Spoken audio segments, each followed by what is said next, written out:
You ready, Chuck? How are you? All right, we'll call our meeting to order for Thursday, April 6, 2023, Roanoke County School Board work session. Madam Chair, can you call the roll, please? Yes, ma'am. Yes, ma'am. Here. Yes, ma'am. Yes, ma'am. All right, consent agenda 2.01. Yeah, Mr. Chairman, that's the item I emailed the board about yesterday. You know, work session, we usually don't take votes, but this is a timely thing where we want to hire our new nutrition manager. Ms. Huffman retired March 31st, and so just given the timeliness, I sent this to the board yesterday asking that we, unless there's objection, go ahead and approve that this evening if you're willing to do so. Okay. It's Jamie Estrada, who's kind of she's been sort of the second in command there and does a great job. Okay. I'd like to make a motion to approve consent agenda item number 2.01. I'll second. Madam Clerk? Yes, ma'am. Yes, ma'am. Yes, ma'am. Yes, ma'am. Yes, ma'am. And that was Mrs. Huffman? Ms. Huffman retired, and so Jamie Estrada will be the new supervisor for nutrition. All right, well, hopefully she'll come to the retirement celebration. Oh, later sure, on I hope she here. does. We tell her thank you. All right, item 3.01, Roanoke County Public Schools Perkins Plan. Mr. Jason Sir. Thank you, Mr. Chairman, members of the board, nicely. As you know, the Perkins Plan, otherwise known as the Strengthening Career and Technical Education for the 21st Century Act, that's why we call it Perkins for short. It's similar to past year's plans, and Roanoke County Schools' proposed 23-24 local Perkins Plan has been made available on board docs for your perusal. Perkins funds augment local effort to supply high-level CTE programs in our school division. A major use of the federal monies is for equipment such as computers for technology education classes and/or heavy equipment and trade and industry classes. The RCPS Perkins Plan is locally developed using constraints outlined by federal legislation and is first reviewed and approved by the General Advisory Committee, of which Mr. Ray sits on, and Mr. Gordy Ziegler of Fortinet is chairman. The Perkins Plan was approved by the CTE General Advisory Committee at its March 23rd meeting at Burton Center. The next step in the process is to request approval from the school board. Since the local plan is a lengthy Excel document, a school board summary has been provided on board docs that provides an easy reference to the Excel file. Thank you for considering our plan, proposed plan, and I'll take any questions if there are any. Does anybody have any questions? Just this would be on consent for the next meeting, right? For the next meeting. Yeah, okay. Yeah. And is the spreadsheet up there in case they want to see the details? Yes, the the first spreadsheet one. is the first one, Okay. yes. So it is there if you want to see it. Mr. And it Chairman, takes a long time to load. were there any significant changes from last year's plan? We did add one aspect. We wanted to provide some professional development for our tech ed teachers. We're going to try to pull them out, provide some sub-day time for them to be pulled out of class specifically to get some training on equipment that we're purchasing. So we want them all top-level experts on the equipment that we're purchasing, wanted to provide that to them. So Perkins provides that type of funding as well. So we did allot a little bit of money for that. Usually it's part and parcel from this current year. It's very similar otherwise. Mr. Chairman, Jason, do you want to tell us about how many companies and what we have now as far as apprenticeships? Just an update. Oh, goodness, yes, we're excited about that. I think we're starting to see the snowball create momentum. We have, if all goes as planned and hoped, with our signing event coming up on May 5th, hoping to have upwards of 90 apprentices. Wow. Which, in comparison, what we have this year is between 30 and 35. So the number of companies is increasing dramatically. It's really taken off this year, and the number of students getting opportunities out in business and industry is growing tremendously. So we're excited about the progress being made. Probably would have seen this a lot sooner had COVID not hit, but we plateaued, of course, and maybe even decreased a little bit over those couple years. But yeah, I think we're excited about what's going on. So Good. That answers. Yeah. And I remember when I was on the committee for the, I forget what check committee's called. You're still on it, Mike. Is it CTE committee? General advisory. General advisory, yeah. So it was, Water's on. gosh, I remember when we started, we didn't have but just a few companies. Right. And to Yes, go we to started 90. Started with Water Authority, and then, the next year had a few more. We might have had Graham 5 or 6, White. and then, I'm sorry? Graham White. Graham White, Wabtec Graham White. We are branching out in a variety of career pathways too. We have Henritzi Dental Group is signed on, so we have our first dental apprentices being selected. So we're excited about the variety we're able to provide as well.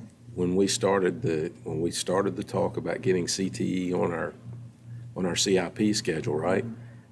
We had no idea. That's amazing. It's got to be the fruition of knowing that some of that's coming about, and There's a lot of buzz. yeah. I might add, we had 950 apply, or 900 apply, Yeah, in the And- low to mid 900s and we could only take 450. Right? applicants for Burton. So, Yeah. I So mean, we had this- to turn away half of And them. we had to talk them into doing this. That's amazing. It's amazing. Well done. Thank you, Mr. Jason. Sir. Appreciate all your work. Item 3.02, presentation of final elementary school renovation study reports. Mr. Kegels and RRMM. Michael. You guys ready? Yes. So we have with us Michael Masheri and Chris Burns. Chris Burns from Balzer, and Michael is from RRMM. Thank you, sir. They're going to present their final reports for the study they did for us in regards to renovating the 2 elementary schools, and just kind of do a quick review of their recommendations. Thanks, sir. Thank you. I think it's up there nice. All right, well, it's good to be back with each of you. And we put together the final feasibility study here.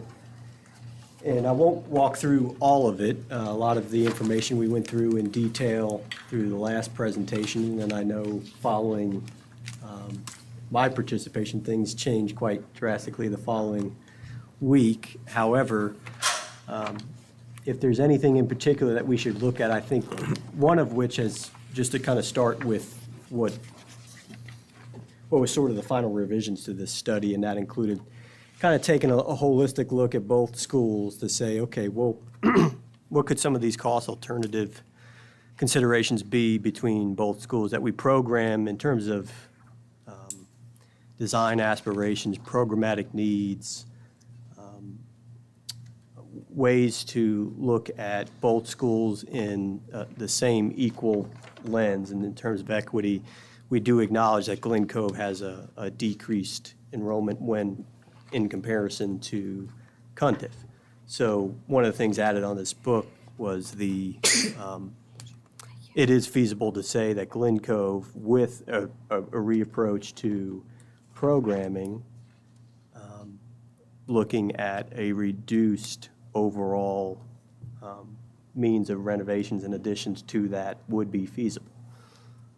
That can include things like the administration that's there that we know is still lacking in some space shortages.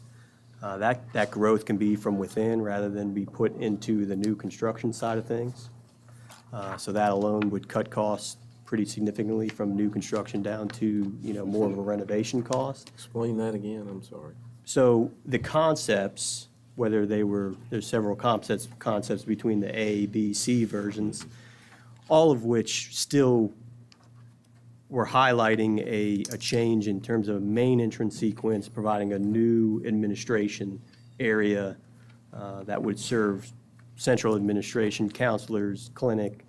It is feasible to say that if we looked at Glen Cove with a decrease in enrollment there, maybe a decrease in terms of looking at the overall need for core subjects and classrooms, that we can grow that administration from where it's at now, from within the building, and limit the addition to not include a new administration wing and a new main entrance kind of thing. So we still think in these concepts that you would have to look at where the cafeteria, undersized kitchen is, that would that kind of lends itself to being eligible for being part of the addition on the concepts.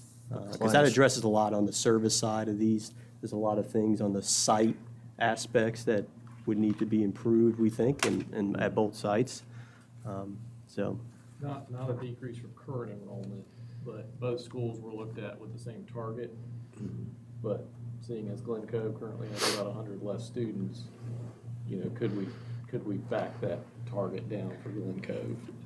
But classroom sizes, no matter, however many classes we need for each would remain the same. That's the key to me is.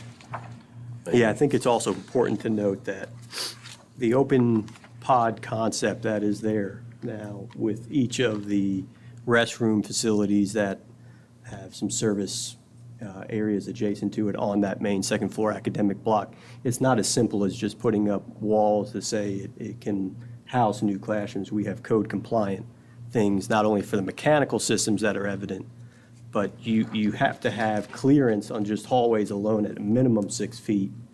And usually when that's the case, that's even tight. But they don't, right now, that would not even be there. If you just put up walls to meet the footprint of what's there, you would not meet code. You're almost speaking right into my wheelhouse here about just putting up walls. So that's what we need our counterparts to understand is we just can't put up walls. That's what's been suggested. If you may have be going over this, but on page 3 of their study, on page 3, if you look at the bottom of the page numbers are there, that paragraph there, the summary, that whole paragraph there that's in bold print addresses that very topic. And I think, kind of points out why you really can't do that. We need, thank you. That's what we all need to hear. And we might want to pull that section out and send it to our counterparts. Thank you. Yeah, along with obviously the proposed plan, we think is a great improvement on that because there's some things that might be a little redundant with the amount of restroom facilities you have, so it does take up floor space. And if we look at what the plan shows, we can clean up the circulation, have it a little more efficient, and provide some wider connecting circulation patterns between these classrooms. While what's key on that bolded portion too is natural daylight is critical for classrooms in our opinion. And the proposed plan for the second floor brings gives that opportunity to these classrooms on the second floor. So the future target capacity you got for both is 580 on page 5? Right. When we started the programming, we had essentially programmed a number there. When you looked at how elementary schools are counted toward capacity, and what counts toward that is all your core subjects. So the quantity of classrooms provided by the principals at that time, that's what it would yield. Okay. And I think it's important when we say the capacity is 580, really none of our buildings currently operate at what their rated capacity is. Like Cundiff is already full. They had to have the trailer out there to have the extra space to be able to have, rooms for small group instruction and all of the other things that they do. So even though the rated capacity might be 580, you really don't want 580 kids in those buildings to. Does that include in both schools, does that include the pre-K? Yes. It does, so Yeah. 580 is the capacity. Right now, we're really at like 520, I think, right? We got 480 plus 2 at Cundiff Yeah, anyway. Mr. Green makes a good point that we probably haven't, when we talk about what our current enrollment is, like our ADM enrollment doesn't count the preschool programs, and so the number of students that are actually currently there would be a little over than. Which makes sense. As we started programming, a number north of 500 for Cundiff was shared. So, but at any rate, sir, you're right in terms of the elimination of trailers outside. These concepts include core subjects being met within the building footprint, and then we would have to decide what are our options, which there are several for these additions.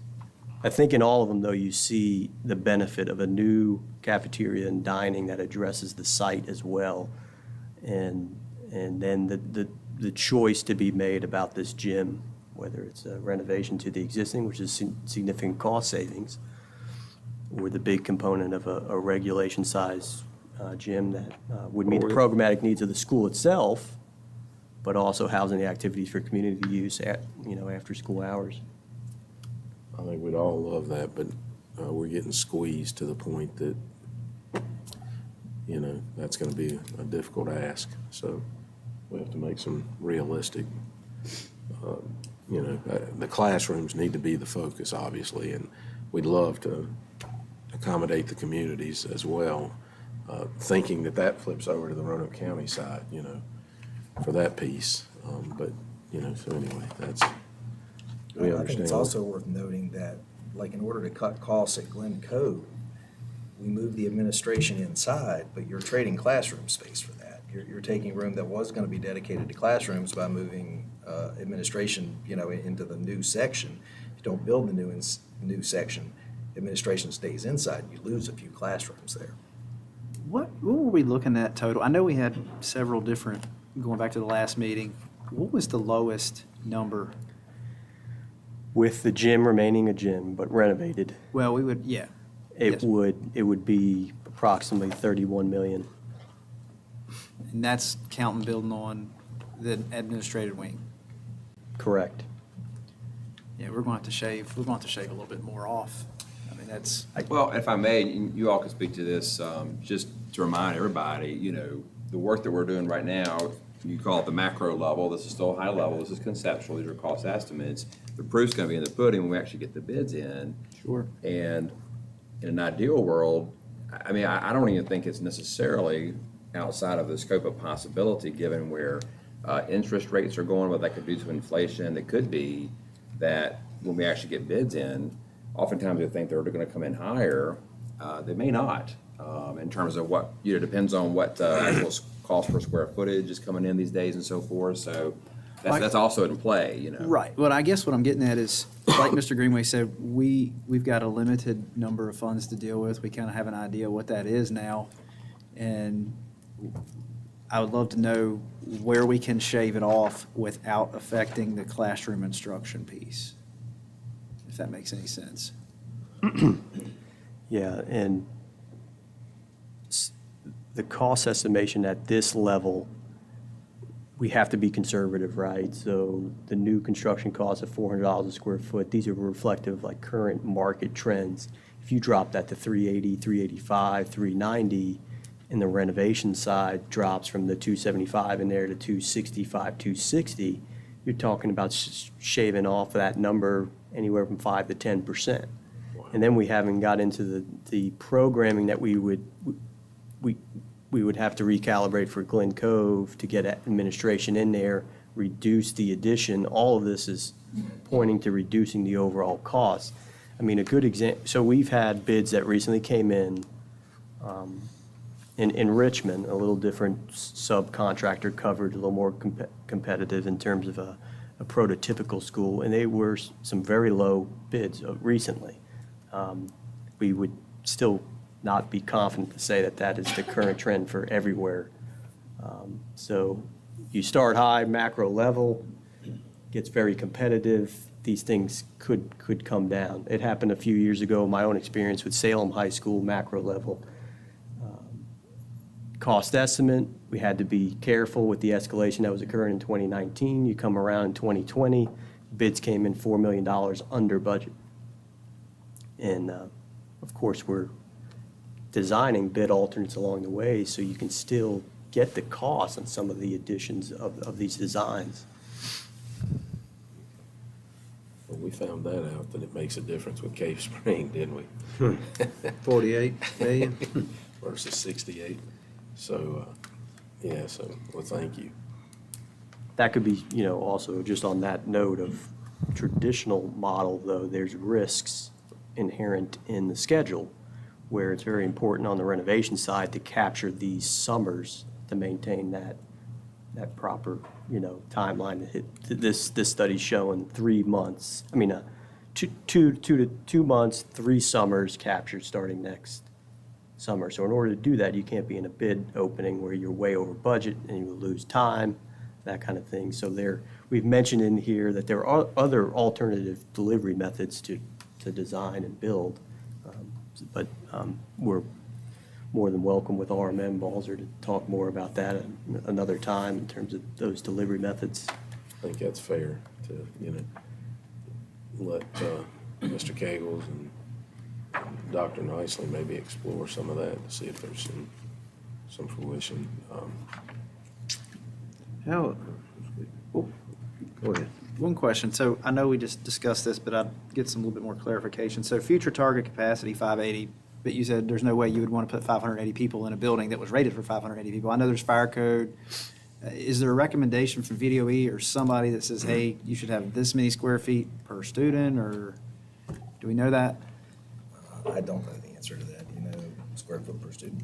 Or in your industry, in your experience, I mean, I guess what I'm getting at is I know that we're not going to have 580 kids in that school anytime soon, if ever, in the next, 10 years or so, Yeah. if we know And that it's- we're declining a little bit. So I don't want to underbuild, but I also want to know how much fat do we have to cut out of this without directly affecting the instruction piece. Right, so it's tied in, the VDOE will recommend on an elementary school level, 400 to 600 max in terms of if you were to provide an elementary school, they would not recommend a school population more than that. Capacities are different than enrollment, though. Though if you certainly have a more of a situation most of the time where your enrollment is less than the capacity of the school. So where we find there's trouble is when you're over capacity.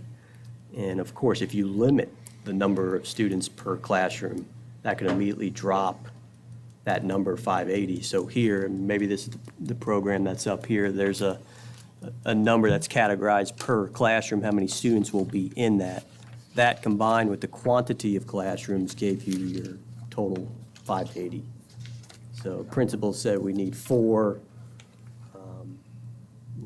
third grade classrooms, 4 this, 4 that. You times it by the number of students in that, and that's essentially what the 580 was derived from, which includes special ed in Title I. There was a few differences there at W.E. Cundiff that were not inherent in Glen Cove. Well, and I know, Dr. Nicely, that the housing that's going in over here that they're going to be building at Peters Creek Cove, do we have any idea how many units they're planning to put in that? I don't know the answer to that, but I think it's a good size complex. Of So that's course. something we got to think about too. Absolutely, right. Yeah, I think there's no reason to, and of course, I know there's, the Roanoke County, wants to do this demographic study, so we'll see how that plays out. But, given that, I don't think there's any reason to think that the enrollment will, have any sort of significant decline. Right. Okay. Did you have something? No, that demographic study will tell us what we need to know. Yes, sir, Mike. You talked about, and history has been, we'd have a classroom, and depending on the philosophy of who was in charge at that time, whether or not you had 25, whether you had 21, how many did you have in that classroom? It just adjusted to what they wanted to do at the time. So, but as we go and build forward, we ought to know that what capacity could we have in those classrooms, so that we'll know. If you went, maybe one grade has 18, 17, but we never know. Who's going to show up, we have to educate them, so. That's a good point. Well, and obviously, smaller classrooms is a whole lot more conducive to learning.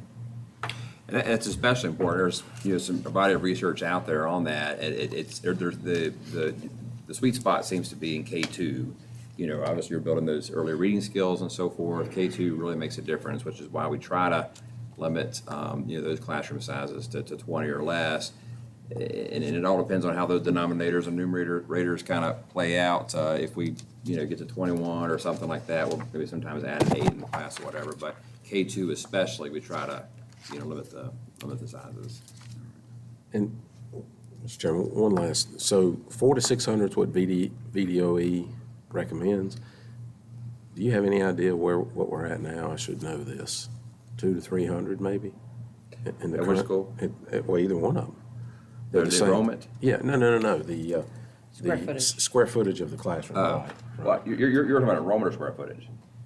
Well, he It's was, kind of tied into both. Okay. But currently, the square footage within the existing school is about 61,000 square feet minus the gym and everything. Let's just say, 55,000 square feet. Classrooms are a little undersized. The key here is that a classroom for pre-K through 1 is over 1,000 square feet to have station its own restroom. And then your grades 2 through 5 are at the 800 square foot. Right now, you're short of that just on how things are open right now, but you can get a sense of where casework is, and cabinetry and shelving is adding to divide rooms. Some of it might be close to 800, some of it's a little less. But ultimately, this study has shown if there's an overhaul, we leave the columns in place, we can provide those classrooms at a little less than 800 square feet on the upper level. And then on the lower level, where the pre-K through first grades are located, those are properly sized to meet those VDOE standards of 1,025 that include a restroom. okay. All right. Thank you. Appreciate it. Thank you, gentlemen. Okay. Sure. Thank you for your time and all the work you put in for us. Yeah, thank you. So just some of our planned next steps, and I think our next item is talk about the MOU we received from Roanoke County, but we talked with these guys this morning. We're planning on, I think we're shooting for the 20th. We're going to sit back down with some additional expertise on CTE, to look at the CTE building again in terms of programming, and then we're also going to have that conversation about delivery methods, which they have some expertise in, and we'll continue to move forward with this. Appreciate it. Thank you. Look forward to Thank it. you. All right, item 3.03, discussion of CIP MOU. Superintendent Nicely. Yeah, Mr. Chairman, I thought I would just get this started and let you guys discuss, but we did receive last evening a revised proposal from the Board of Supervisors regarding a proposed MOU between the Board of Supervisors and School Board regarding our capital improvement plan. Obviously, this has been a topic of great interest and concern in terms of finding ways to move forward with not just the new CTE facility, which we're very excited about, but also these two elementary schools, which we just heard are definitely in need of overall renovation, and there's definitely some ways to get that done. The funding, of course, being the issue, and so just wanted to allow for some time to discuss that today, and see what comments you have or questions and so forth. Ms. Peterson, I know had got it hot off the press too. So we've not had a whole lot of chance to review this, but I know there's been a lot of discussion about it, and we'll just kind of open the floor. What do you feel is the biggest change? I mean, obviously, we know the numbers, we've talked about that, but what do you see from your side, operating-wise, major differences moving forward? I think, obviously there's some language in here in terms of being able to accelerate some of the funds kind of up front, so we can do a lot of the planning work and so forth, which I think is we appreciate seeing. There's some cash involved. I think that on both sides, and given the whole package should negate the previous proposal, which required us as a school system to do the $21 million in our own debt service. Of course, we budgeted for half of that, not knowing how this was going to go. But this proposal would sort of take that off the table and substitute some other ways to do that. We did have legal counsel review this. No concerns on that front. The only questions that I know I had, and I don't know if Ms. Peterson wants to speak to part of this, but one, item 4 that kind of spells out the 3 projects with those dollar amounts. I don't know if there's been any discussions with counterparts regarding this, but to the extent that it spells out CTE facility $80 million, each of the elementaries $25 million, to what extent are we locked into those numbers? I see number 5 says, those amounts can't be repurposed for other capital needs. So I think that definitely spells out, hey, this is intended to go for those 3 projects. I don't know to what extent or not was this meant to lock us into, those numbers for each of those projects. And you all might know something more about that than I do. So that's one question I had. And then the other question I had, and again, Ms. Peterson might have some comment about this, is number 3, where each, the Board of Supervisors as well as the school board are both providing the $5 million in cash by June 30th, 2025. I know we briefly talked about this yesterday when it was kind of being, bantered about. But I think that would be my other point of concern, or in terms of a question, how confident are we that we could do $5 million in cash on our side by that date? So that's the only question I had, and I don't know if you could speak to that at all. So, I'll do that, but Tim. before we get started, I just want to go ahead and put these figures out here so everybody that may be listening understands. So, new CTE center, that's Burton, 80 million is what they're currently putting in this MOU to use. And then Glen Cove and Cundiff both at 25 million apiece. So just so we're up front with everybody, the current estimate for Cove and Cundiff is 31, and I want to say Cundiff was a little bit more than that 31, because I remember in the original plans it was a tad bit more. Well, and originally we were hoping to do the couple million higher than that in order to do the larger gyms at each place. I think the actual literal figure was 30,000,008 to do the least expensive route, which would be preserving the existing gym. I think that was the same for both sides, was it not? Was there Yeah, it higher was- cost at Conduct just because of the terrain and so forth, as you recall? Depending on which plan, Okay. which plan we chose. Well, and it's my understanding too that we're currently around 88 at Burton, and that doesn't include the FFE piece. Well, we actually had a further conversation with Chris Phillips of the RMM this morning just to kind of clarify that. And we're going to circle back around on the 20th when we meet again. Overall, we were down to the 80 million, but in terms of the desired programs to include, we were pretty sure that included the HVAC. What we know it did not include was the collision repair, which is definitely a program we'd like to see added. And so once you do that, that's going to probably get up above the 80, but yeah, it was still hovering right at that amount. Okay. So it's just clear, we're going to have to make some cuts somewhere to make all this work. Yes, sir. And that's why we're going to have this follow-up meeting to see, okay, is there any other ways to look at this in terms of any other ways to reevaluate the program? Right. Yes, sir. Yeah. Go ahead. No, go ahead, Mike. Thank you.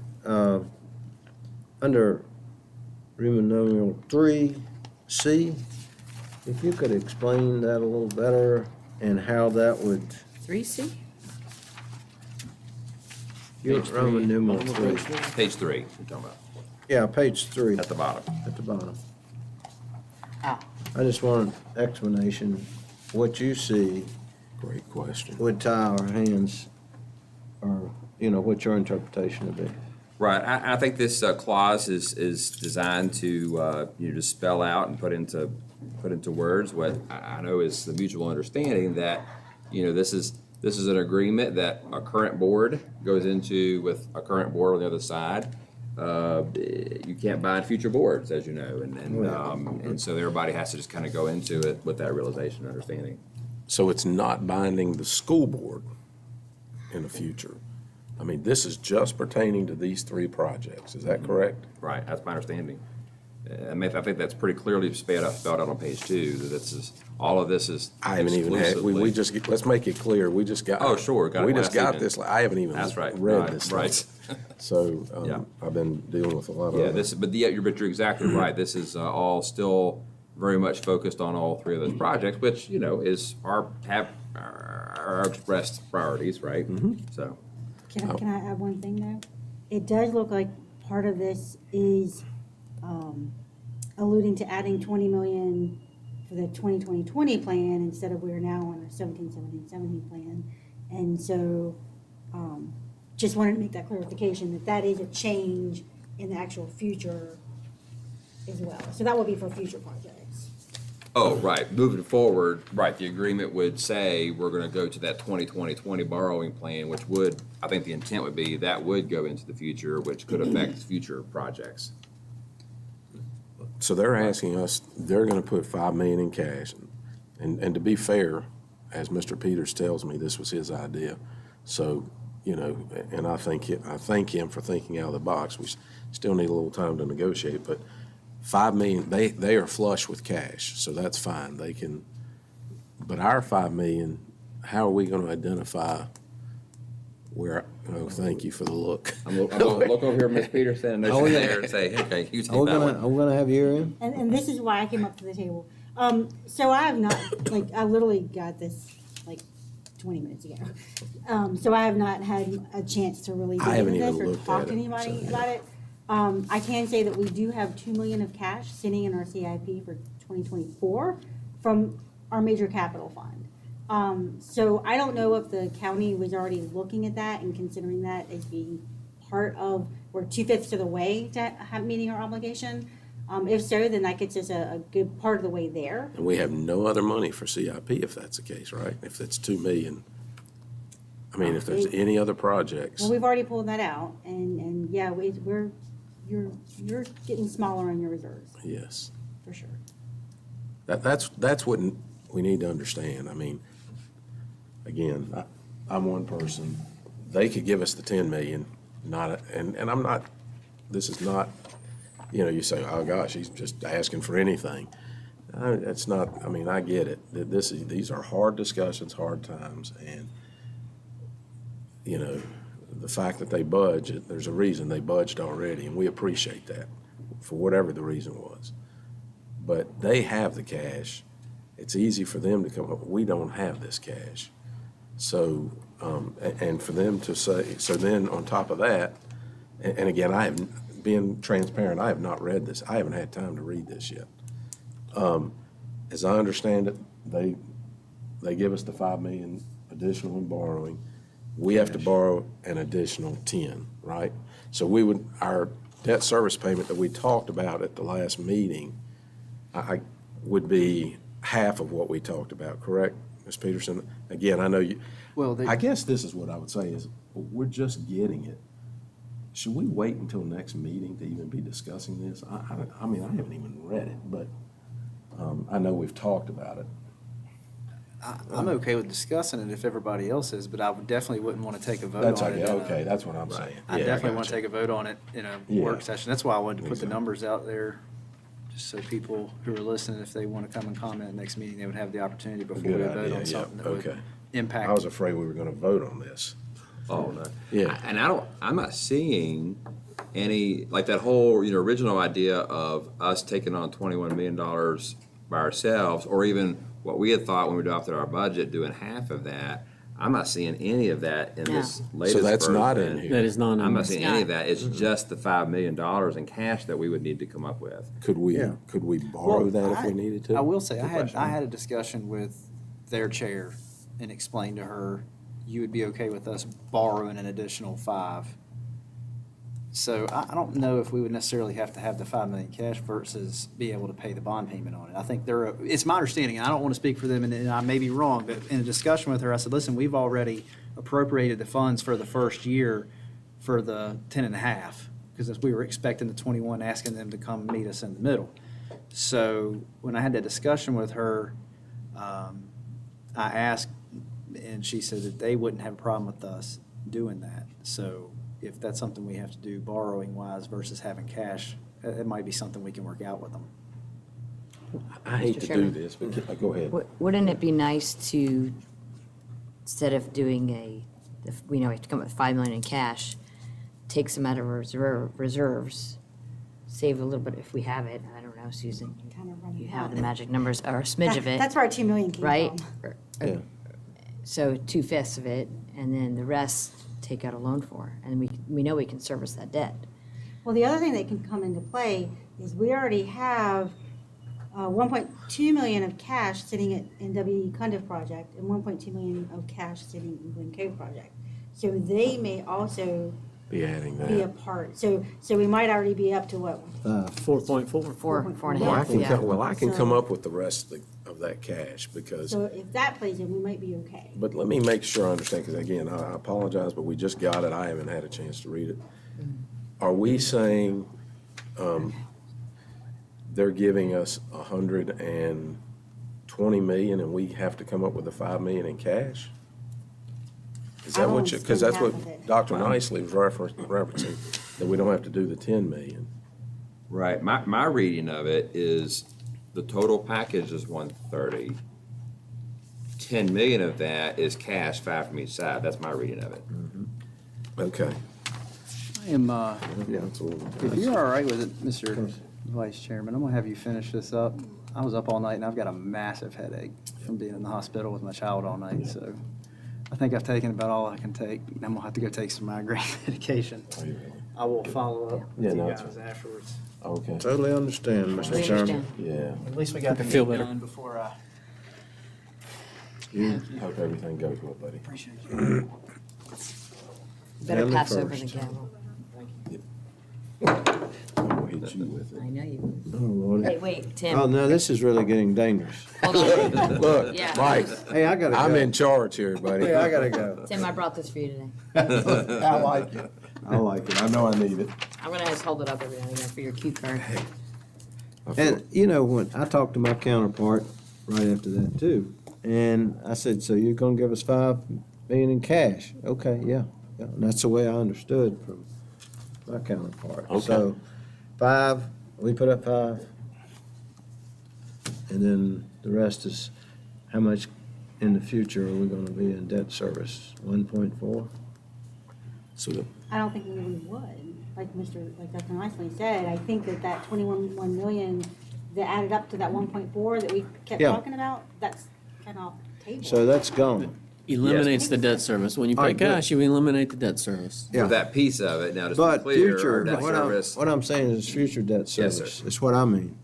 What would we end we're up? still looking at the I think it'd probably be up to 560, 5, 570 Yeah. each year that we'll have to increase our payment. Year over for the year. half of it, yes, sir. 530 is what they have on here. 530, okay. 530? Item 210. that's Okay. I guess that's what I'm saying we all need to understand and know before we go into voting for this. But I'm liking a little better what we're talking about, but I'm not sure I fully understand it yet.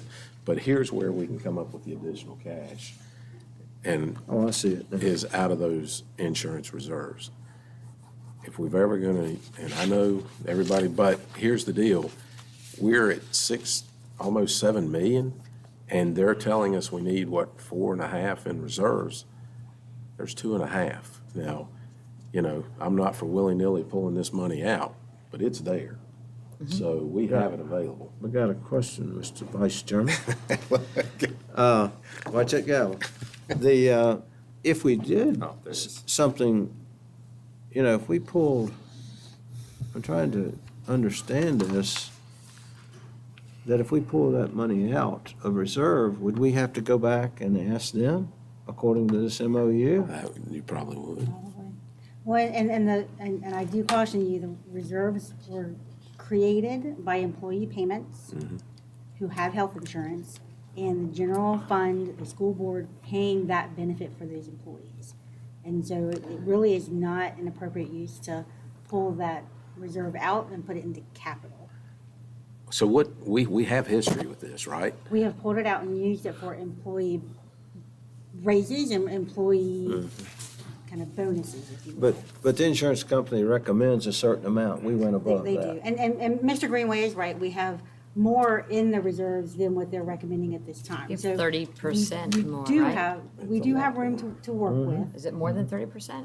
But the recommendations is what, 2.5, Probably or we have 2.5. 6? It was like 4 to 6 or something. Yeah, Have to So pull it's up. more than, yeah. yeah.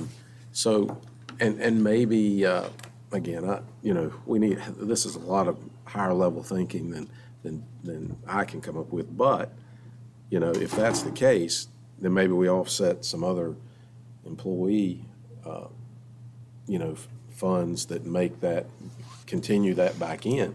But then we have money on the budgetary side that we didn't have to spend that we might have been. Anyway, I think we can figure this out, but, and I'm not looking, I'm I not. think we can too. I agree. I'm not. We can't pass this one up. Right, yeah, I right. don't think it's gonna come back around again. Yeah, so but we need a little bit more time to think, is all I'm saying, is to know. I know in talking to agree. Mr. Hudson earlier today, the intention was, given this is, new to all of us, I might forward it last evening as soon as I got it to you all, but the intention was just, let's do what we're doing now, discuss, but not take action today. Okay, gotcha. Well, then I'll let somebody else, because I think I'm, Yeah, Mr. Vice Chairman, we received it last night, had a chance to read through it. I do think we've continued to ask them for this, and it's an improvement. I think they've met us in the middle, kind of like we had requested, and as I mentioned to Mr. Hudson last week, it's time for us to get all three of these projects moving. This gives us the opportunity to do that. May not be at 100% of what we would like to see, but it's as close as I think we're going to get right now. So I think it's a pretty solid MOU, and I'd like to see it move forward so we can move forward. yes, ma'am. I completely agree with David. I mean, I looked at this last night. I was very happy to see it. The cash concerned me a little bit because I didn't know how we were going to come up with that. But after hearing from Susan and knowing some of our options, I just think this is a win-win for everybody. They've come through. They've done everything that we've asked within reason. And it's time to say, yeah, we're good. Let's do it. Yeah, and I think we just keep, has been going on, kicking it down the road. So now we Yeah. finally see something. Yeah, if that we'd we have done can- this 4 years ago, look where we'd be, we can right? do. Right. But hindsight, we know, but right now, we got a bird in the hand, right? If I could ask one thing, just based on something that Dr. Nicely said, if the wording is currently such that it requires we spend exactly the same amount on both elementary schools, I'm not sure that that's the wording we would necessarily prefer, given that we don't have the same Some enrollments. flexibility. We're now looking at changing the programming to match the smaller enrollments. I'm not sure that we would want to, maybe the total would still be 50, but I'm not sure it needs to be broken down 25, 25. I got you. Like some flexibility there might be nice. And I wish I would ask that question, I guess. Have they left? Gone. I guess they've left. I guess, and I forget the enrollment capacity or where they're at with Cove. Is it about 375? Not counting pre-K, because we Yeah, don't not have- counting pre-K, it's right at that. So 375, 390, right in that range. have they got 2 pre-Ks like we do? You know, Ms. Hogan? They have one right now, they're gonna have two next year. So about 415-ish? With the PKs? I would think so. Okay. So I guess, would the footprint need to be as large with Cove? I don't know. We'll get to that, but good point. We may need a little flexibility to make sure, that's the only thing again, guys, this MOU is fine, but I just think, locking us down to every minute detail, it's kind of. I imagine, not to speak for the other board, I just, in terms They of what I probably know would. has been expressed previously, I'm sure there's a lot of sensitivity to make sure we don't go below the 80 on the CTE center. You don't, I don't shortchange that, I imagine would be the intention. But to Mr. Cagle's point, it'd be nice if that were worded a little differently, just to say 50,000, or 50 million total for the elementaries versus locking in 25. 25, that seems, if the intent is to, be rigid about that, then that might be problematic. But if they would alter it just to say 50 million total for the two, that would give us more flexibility. Yeah, Okay. yeah, I think, I can't imagine. 24, 26, I mean, something Whatever like it that. is, yeah. whatever it may be. If we find more money, we could spend 25 on Glen Cove and 27 on Cundiff if needed. Right. Okay. All right, well, Okay. it does. Will we make that an action item on next Thursday's?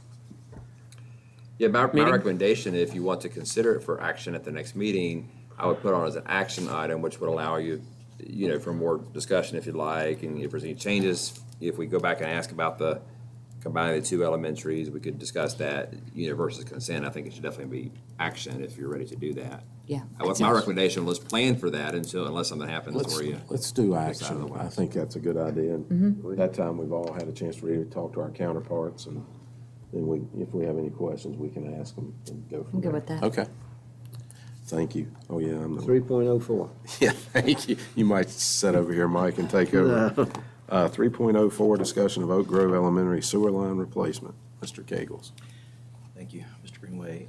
Yes, it's not exactly a pleasant conversation to talk about the sewer lines. And it's worth pointing out that this isn't the only school where we are running into issues with our aging infrastructure. So we've got, pipes in the ground that are 50, 60 years old, or older in some places, that they've been penetrated by a roof or by tree roots.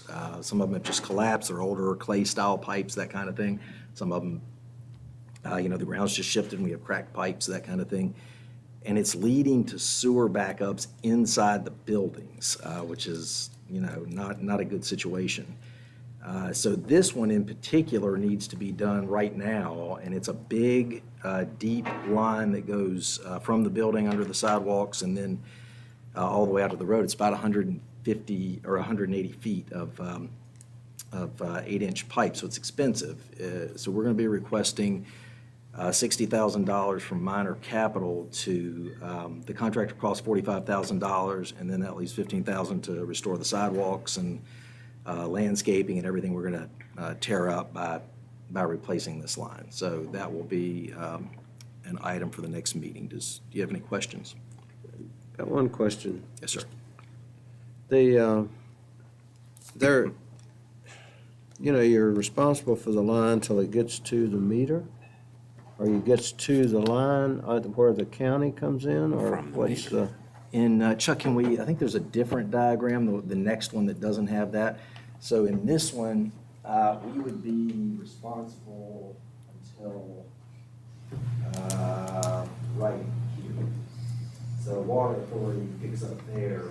We're actually not replacing the entire line, we go on there and a short section of existing line place because that part seems to be okay. This one was actually full of tree roots, and Yeah. that's what's causing the Are problem. the trees still there? Are the trees still there? They are, but we're going to reroute the line so that it doesn't cut down those giant oak trees that are out there that, Right. it's Oak Grove Elementary, so that'll make people happy. And we're going to lose a dogwood, I think, but we're not going to lose any of those giant oaks, Yeah. So yes, the Okay. trees are still there, but they won't be a problem where we're going to run the new line. Are they going to have to dig up these lines? And the reason. Oh, I- yes, this is Well- going to be a really 10 feet in some places. It Is- requires a couple of concrete structures, and it's going to be a big project. And of course, I'm sure y'all have already explored this, but in residential construction, bought a property and the trees are gone, but the roots are still there from years ago that got into I don't know if it was terracotta or cast or whatever, into lines. They came in and they went down and they cut all you might have seen this somewhere, David. They cut all the roots, everything out of the inside of that pipe. And then they didn't have to dig it up. They went down and and I don't know what this material is, went down and put in this A liner. liquid, I don't know what it is. But It is. They can sleeve the pipe and do some things like that, but we've actually got another problem with this one. Like if you go out in front of Oak Grove, you'll see a dip in the sidewalks and in the ground right there, so the pipe's actually settled down also, so it's got a okay. big dip in it, which contributes to the problem. So having looked at all the options, we looked at, there's a technique called pipe bursting where you can go in and bust the pipe up with this machine as it goes down the pipe, and then it pulls in another pipe right behind it. But having looked at all of that, it's actually easier and cheaper for us to just go ahead and dig it up and Okay. replace it. okay. Mr. Greenway? Todd, what are we looking at for the cost? mention About that? $60,000. 60 total? Okay, and then how many other schools do you think we might have issues like this in the future? We've definitely got one down here at Glen Cove, and that one's going to require busting up some of the floor in the kitchen. So we're probably going to have to come back with, we don't have the reason I haven't put it on for today is because we don't have a cost estimate on it yet. We're working on that. But it's going to be expensive because of tearing up the floor and then having to replace it when we're done. We did just replace 2 other lines out at Glenver Elementary and actually another one right here at Penn Forest, a smaller line on the other side. I'm trying to remember, the other one we had was Mountain View has some issues out there, but that's a 600-foot long line, so that we're not sure what we're going to do about that one yet. That could be really Glen Cove, you expensive. can't wait until, What's that? Glen Cove, you can't wait on. No, it's actually, the kitchen sinks there now won't drain. We're actually looking at having to put a tank in and pump the gray water out into the tanks until we can get that fixed. Yeah, you'd like to wait until it's being That's what I was renovated. I guess that wondering. was Is there a the Band-Aid? focus of the question, right? I guess right. not, if you're telling me. Yeah, we don't need sewage in the kitchen. No. No, but by the same token, I guess we do the remodel, is that sewer gonna be in the similar location, or is it all, I mean, it's a shame that. That's something we'd have to discuss, in the final design, because I don't know that sewer pipes, underground would necessarily be replaced. And that is something we'd have to look at them to make sure that we know there are issues in specific spots and that we are taking care of that when we do the renovation. Okay, that would be my concern. Yes, sir. Mine too. Question. Yes, sir. Do you run cameras through there to see how Oh, they yeah. are? Yep, cameras, jetters, I mean, they do the whole, everything they can do. That's how they found the dip was with the, Oh, was with okay. the camera. And we actually have that equipment ourselves. Oh, okay. So you know a problem before it becomes a problem sometimes? Well, usually they don't check them until there's a problem, Oh, but okay. you could, I guess. I mean, I guess you could inspect all of them, but we've got tons of these. I mean, it's been a year of having to deal with sewer lines for sure. We've had to bring in, one of the things you guys approved was hiring a couple more plumbers because we've had to bring in outside help so often from contractors because we just don't have enough plumbers to keep up with what we've got going on. Okay. Anything Okay. else, guys? Consent agenda for Consent. the next meeting? Yes, sir. All right, thank you. All right, we will move on to William Byrd, 3.05 William Byrd High School renovation project updates. Mr. Kegels. Chuck, maybe the one that says, it just says WB update, it shows the diagram of the floor plan. Yeah, so Dr. Nicely asked me to just kind of give an update on where we were with William Byrd High School. We have hit some significant milestones. Hopefully, by the end of this month, the majority of the classrooms, with the exception of B Wing, which is highlighted in red there, will be turned over to us as substantially completed. There might be some, missing trim here and there and that kind of thing, but generally completed. The gym floor demo is complete with the exception of the areas under the bleachers, which you leave until you put in the new floor. Then you roll the bleachers out, then you do the rest of it. But that's done. The rest of the demo in the gym is getting ready to start, hopefully within the next 2 weeks. They've started work in the cafeteria.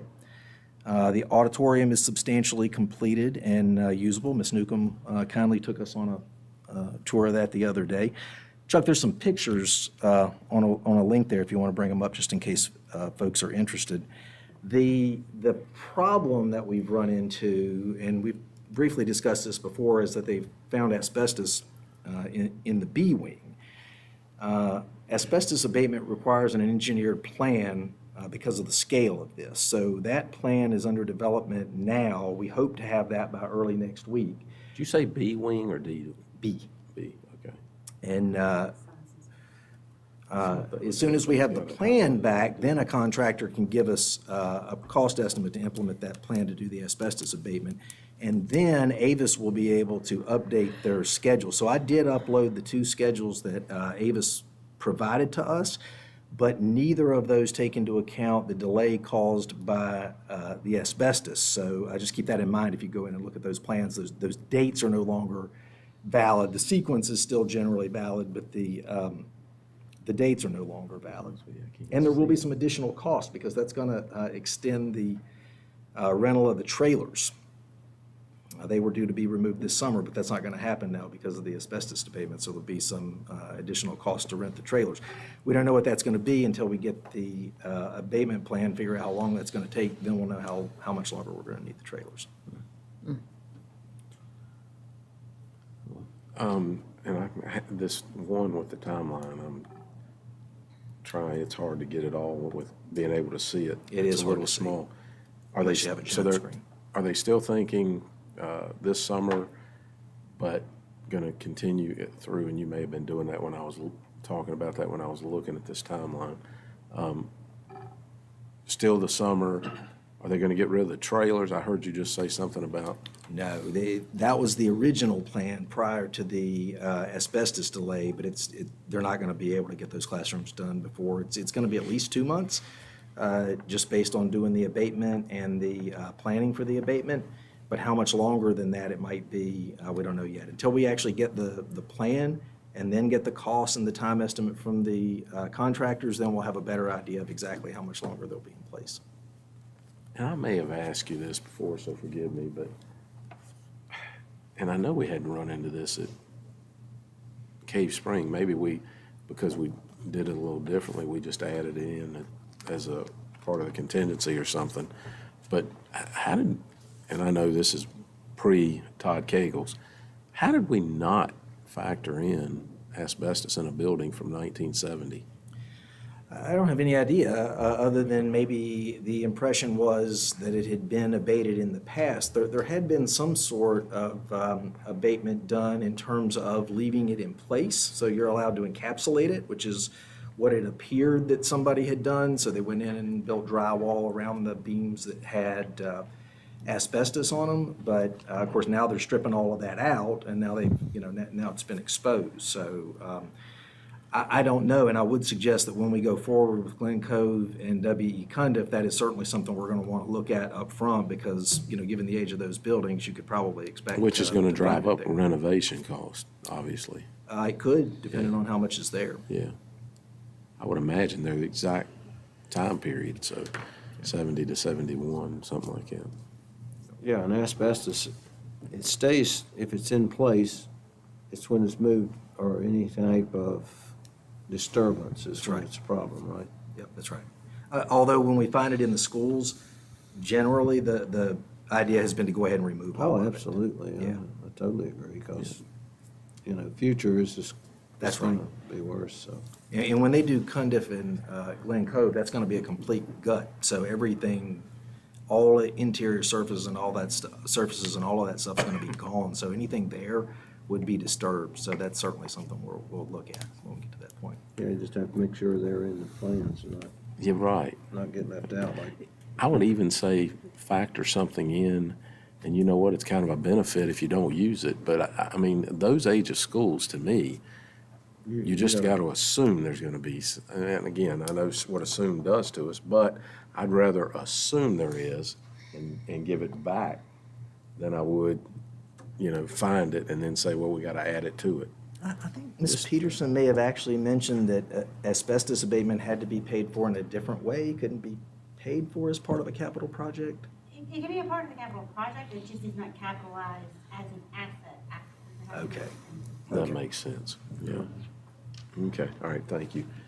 Any idea approximate cost? No, Do we sir. know how many square feet they're I going to knew have I to would be abate? asked that question, but if I gave you a number, it would be a complete shot in the dark. I don't have any idea. We'll know, I would hope, by the board meeting the next Thursday, because the plan should be to us Monday or Tuesday, when everybody comes back to work. And then hopefully by the end of that week, into the next week, we'll have some contractor estimates by then.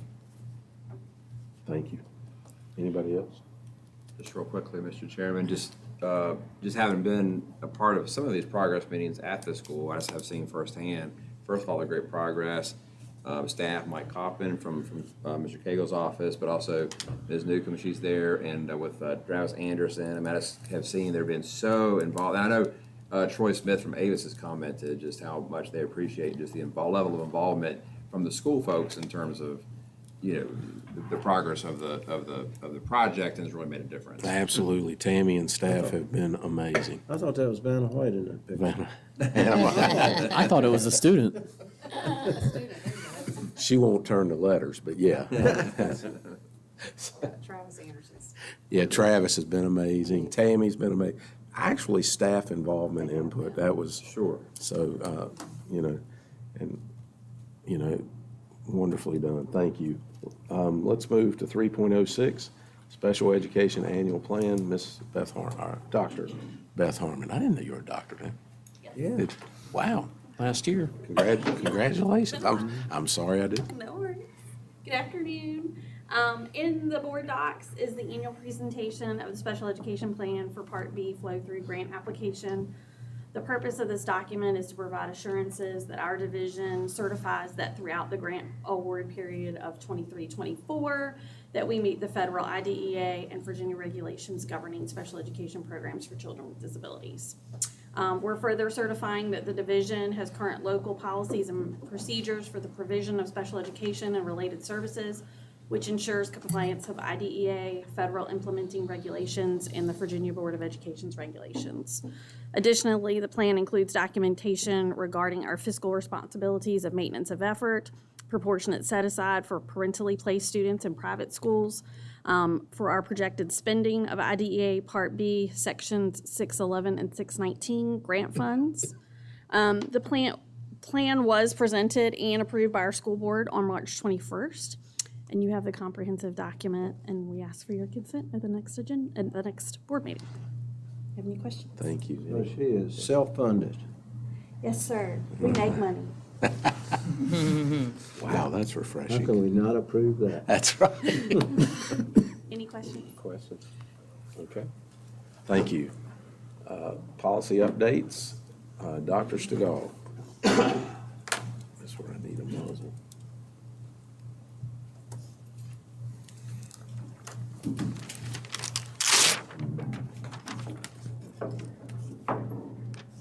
That's where I need. Hey, wait, let me get out my sign for you. Oh, Wait there's a Vanna minute. White right there. Wait a minute. Wait a minute. You need it.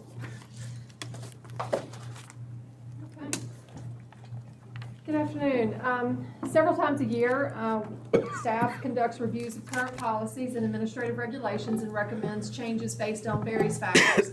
Some of the changes are just clarity in language, some of it is change in practice, and some of it is based on change in state code or staff recommendations. For each of the recommended changes, there are 3 copies that have been posted to board docs. The first one is the summary sheet that tells you what the name of the policy is and the basic summary of detailed of changes.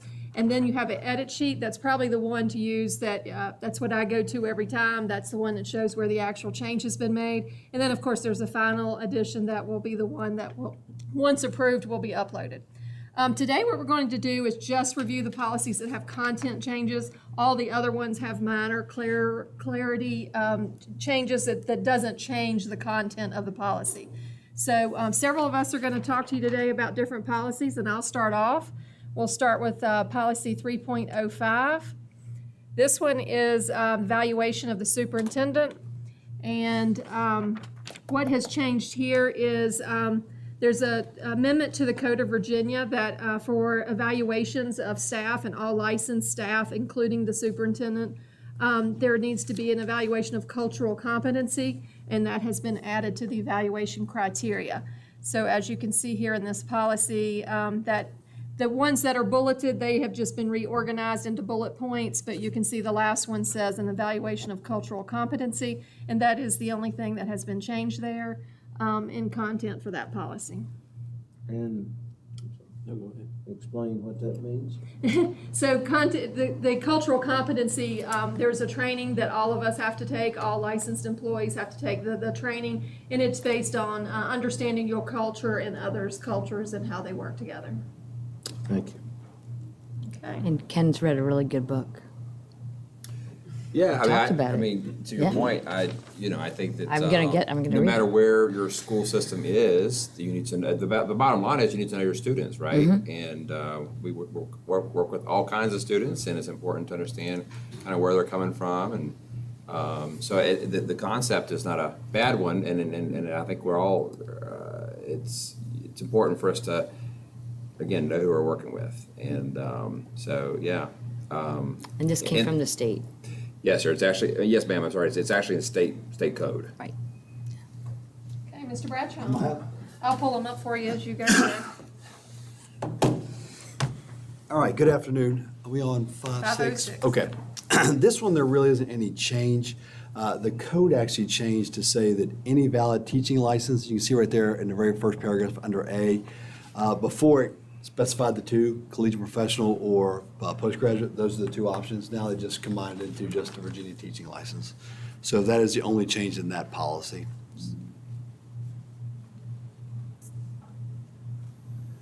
All right, 512.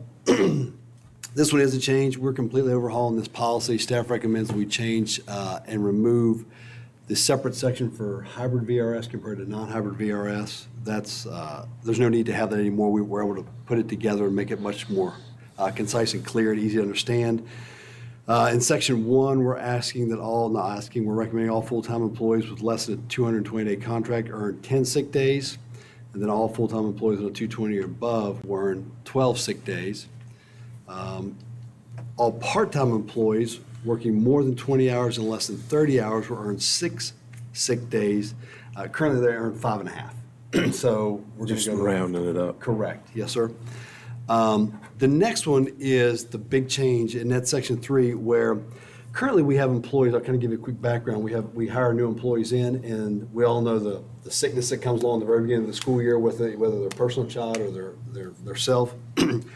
Right now, an employee earns half a sick day per pay period if they're a full-time teacher. So it takes them a while to even earn 1 day. Well, what we are recommending is that we front load. If you get 10 sick days, on the very first pay period, we give them 5, and then we will front load the rest of them. We'll basically give them the rest of them on the first pay period in January. This will hopefully help from teachers having to take unpaid leave right up front if they're sick at the beginning of the year. So that is really the biggest change in this policy, is we're asking to do that to be more employee-friendly. We've all heard that. We've had teachers that had to take, unfortunately, unpaid leave, and we just feel like that this is something in our retention and recruitment process. If we can be more employee-friendly, I really think that's a bonus. So that's a big change. Yes, sir. Mr. Bradshaw, real quick, I don't know if anybody has a question related to that. Do you have a dollar figure that you associate with that? I agree with the employee-friendly. It's if they have to take a day without pay, it's their actual daily pay rate. I'm talking about to the budget, to the What's it school cost us to division. do it that way? I honestly don't think it's going to cost us anything, because at the end of the day, they're going to end up using their own sick leave, where right now, they basically would bank that sick leave and can use it later. Okay. So at the end of the day, they're still getting the 10 sick days. They're just able to they're getting them front loaded. So, okay, just move. Yeah, so they're still getting the exact same amount of Okay. days. It's just, we're giving that where hopefully it's not going to cost I the agree with employee, that piece. Okay. that cost. Jim, Good- this good is kind question, of a- sorry. Silly question, but I'm going to ask it anyway. Sure. What happens if you have an employee that leaves mid-year and they took advantage of those sick days? Do you ask for those sick days back? We would, if it's mid-year. Now, honestly, if it's mid-year and they've only used 5 of them and they're mid-year and we haven't loaded the other 5, then it's a I'm wash. thinking like November, let's say. November, technically, if it was November, they would have earned 4.5 days. So at the end of the day, we just have to weigh, is it really worth trying to get that back from them? Now, if they burn all 5, let's say in September, and they leave, then yes, we give them a final payout on their last paycheck, and we would deduct Okay. that leave from them. Yeah. We don't have many employees like this in this situation that I think would be affected by that would leave. That, but, it's got to be one. it's in- more of a pro than it is a con. Yeah. Yeah, absolutely. But we've already thought of that Okay. and how we would figure You out. would just deduct, okay. Yeah, correct, because there's always a final paycheck that goes out. Okay. And we have to do that sometimes for insurances and things like that. So. Okay. The next thing is define the number of sick days earned in mid-year. A lot of questions we get is, okay, I'm coming in November, how many sick days do I get, or when does that occur? So we defined exactly how many you would receive and when. So right there, if you start between, let's see, start date between July 1 and January 1st, you would draw in 3 sick days. This is actually the part-time, but we've actually defined in there how many days would actually earn if you started in this time period compared to this time period. Again, trying to make it very transparent, very user-friendly, and easy for our employees to understand. The next section is hybrid employees can accumulate 90 days instead of 60. This is also a change. Right now, we're starting to hit hybrid back in 2014, I think is when it came in. Is that right, Susan, 14? I should know.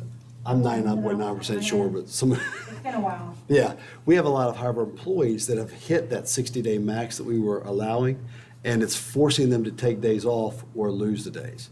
Well, there's really no benefit not to allow them to continue to accrue. They do get short-term disability where VRS Plan 1 and 2 do not. But again, at the end of the day, I think it's be better because we can have these teachers in the classroom compared to forcing them to take the time off or lose the sick. So we're going to 90 days, which a lot of divisions around us have already made that change or proposing making that change. A lot of this is what I'm coming up with as I speak with all the directors in the area, and we kind of come up with where people are and be consistent and, fair to our employees.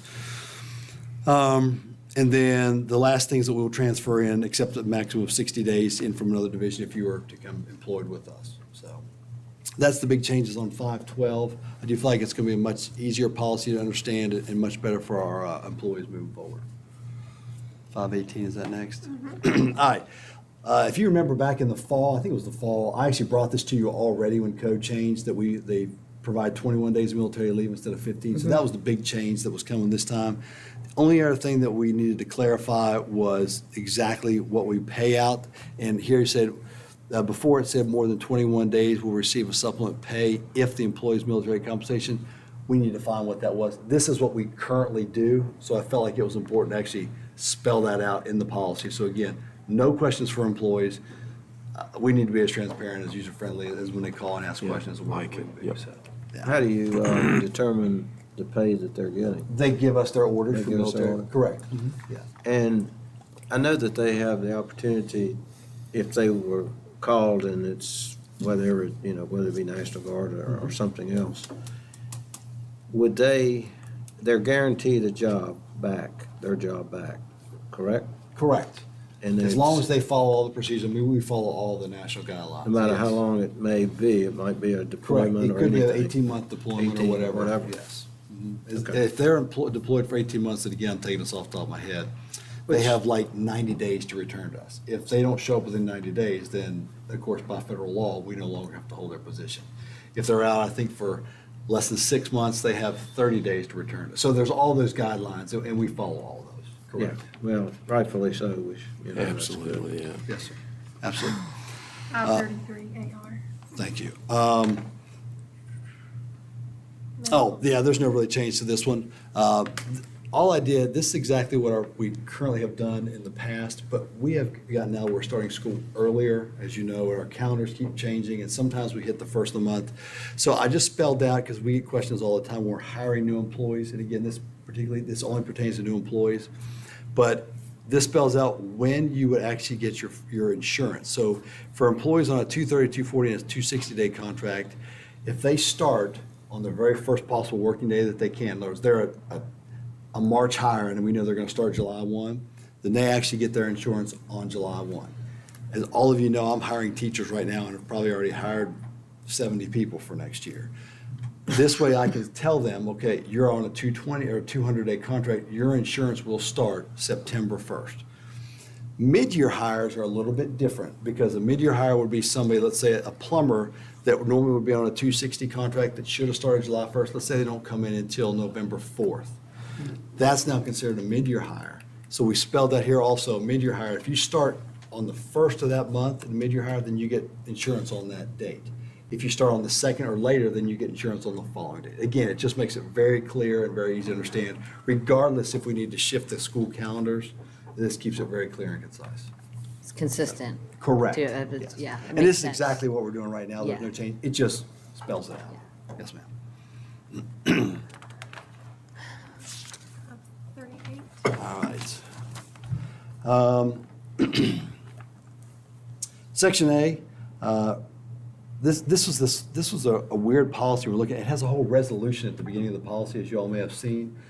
There's no need for a policy to really have a resolution at the beginning. So we're removing the resolution and basically taking everything out of the resolution and putting it into a true policy statement. There is no change to the actual policy. It's just being placed into this format from A, so there's no change there. Section C, I am recommending, we are hiring earlier and earlier, and we're trying to transfer people as soon as we can, and we put out intent forms in early February, to get them back mid-February. All of our employees have the opportunity to turn in transfer requests at that time. We currently have a deadline of April 1st. I'll be honest with you, I'm done with a whole lot of transfers, if not most of the transfers by the middle of March anyway. So I would like to move that deadline up to March 15th. just to allow us to go ahead and say, this is our deadline, so we can keep moving. It helps our principals if we can get these transfers done, and then we can actually truly move on to new hires if there's not a quality transfer to move over. So that's the big change in that section. Section D. Question. Yes, sir. One quick question. If, let's say a spouse would get transferred and they would not meet that particular time, but they wanted maybe a transfer to somewhere else, would you look at special cases if they were? We always look at special cases. If somebody were to miss this deadline, the way it works, this deadline pretty much protects our principals and our buildings from knowing what staff is going to be there. But let's say somebody missed the deadline, there was a special circumstance where we would need them to move. I would ask the principal of the current school and then the principal of the schools that are requesting, and make sure that there's no conflict and that it is in the best interest of the division. And then we would still be able to do that. But again, you've got to have deadlines, or it leaves it so open that it makes it so hard to staff for our principals. All right. Yeah, but yes, we always try to be considerate and look at it. Is that your question? Yeah, Okay. thank you. Section D, this is just an addition due to state code change. They added in those two things with reprimand and suspension. And this is if a teacher signs a contract and after June 15th, that's the deadline where they can't leave us because our contract is then locked in. It protects us then at that point where we know we're going to have a teacher. If they request a resignation at this time, if I can find a replacement, then a lot of times I'm going to let them resign, because if they don't want to be with Roanoke County Schools, and I want to find someone who wants to be here. But there are certain times that I can't release you from your contract, because if I release you, I don't have anybody put in that classroom. This is what this whole section is talking about. So it's really no change at all to what we currently do. It's just state code added those with reprimand, and I think that's it, Ron, on this one. Yep. I think I have 555. All right, this is an easy one. Staff recommends on number 7. I'll let you scroll down so you can see it. There we go. You can read right there, unauthorized recording of any conversations or meetings based on the cell phones or whatever. We make it as, unacceptable employee conduct. I apologize. So we recommend adding that bullet to this policy. Any questions? Any conflicts with state law on that? No, not that I'm aware of at all. We ran it by our school board. Right, attorney. this You did? absolutely Okay. went by the attorneys. Okay. Yes. Perfect. I think that's the last of mine, is it? Yep, Okay. Mr. Riley? Thank you. Yes, thank you.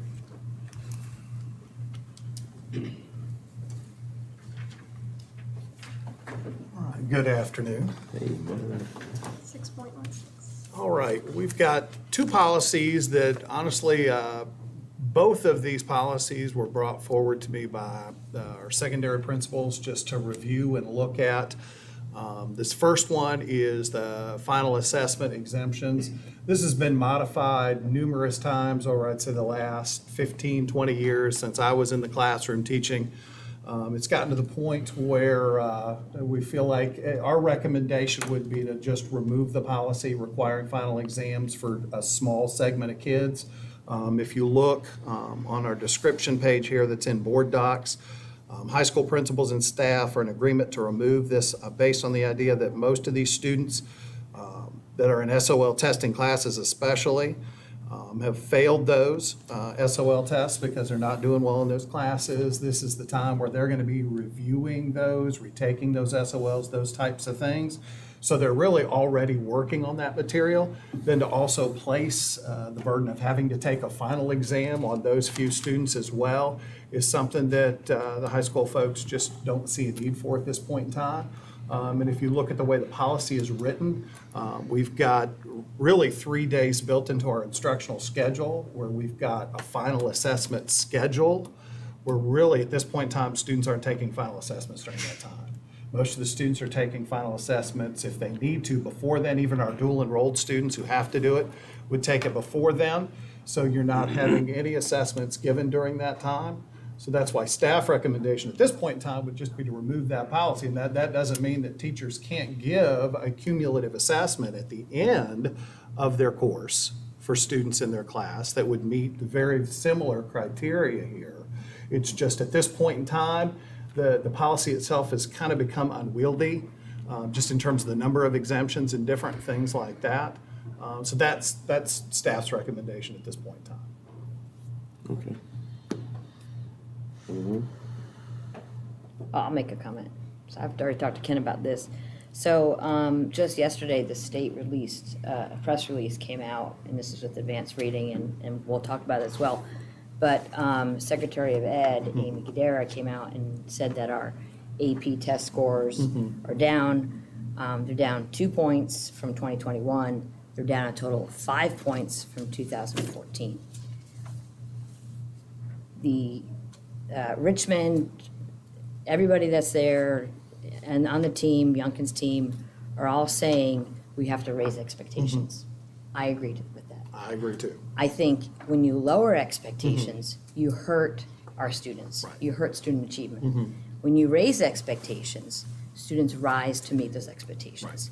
So I don't understand why we in Roanoke County Public Schools would ever want to establish a precedent to say that our kids, I mean, personally, I think every single kid should be taking a final exam. Now, Right. don't throw eggs at me on my way out the Right. door. Right. But I do feel that way.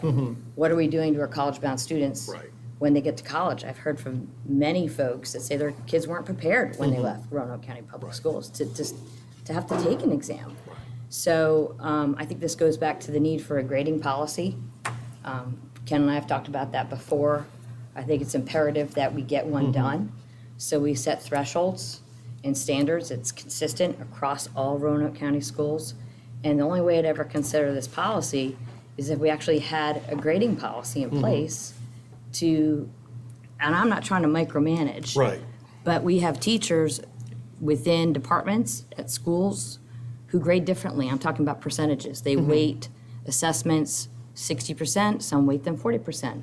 Some give 20%, I don't know, for 10% for class participation, some give a homework grade. So that's within a department, within a school. Right. What about countywide? A class at Hidden Valley High School, science or history is going to be way different than it is grading-wise at Byrd.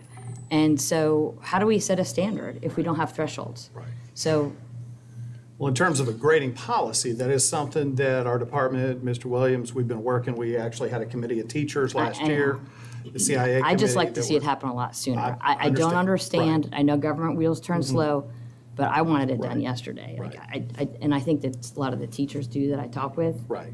Also do. I think this penalizes students in the long run because at the end of the day, first of all, why we're exempting kids that have, okay, you want to exempt kids that have A's?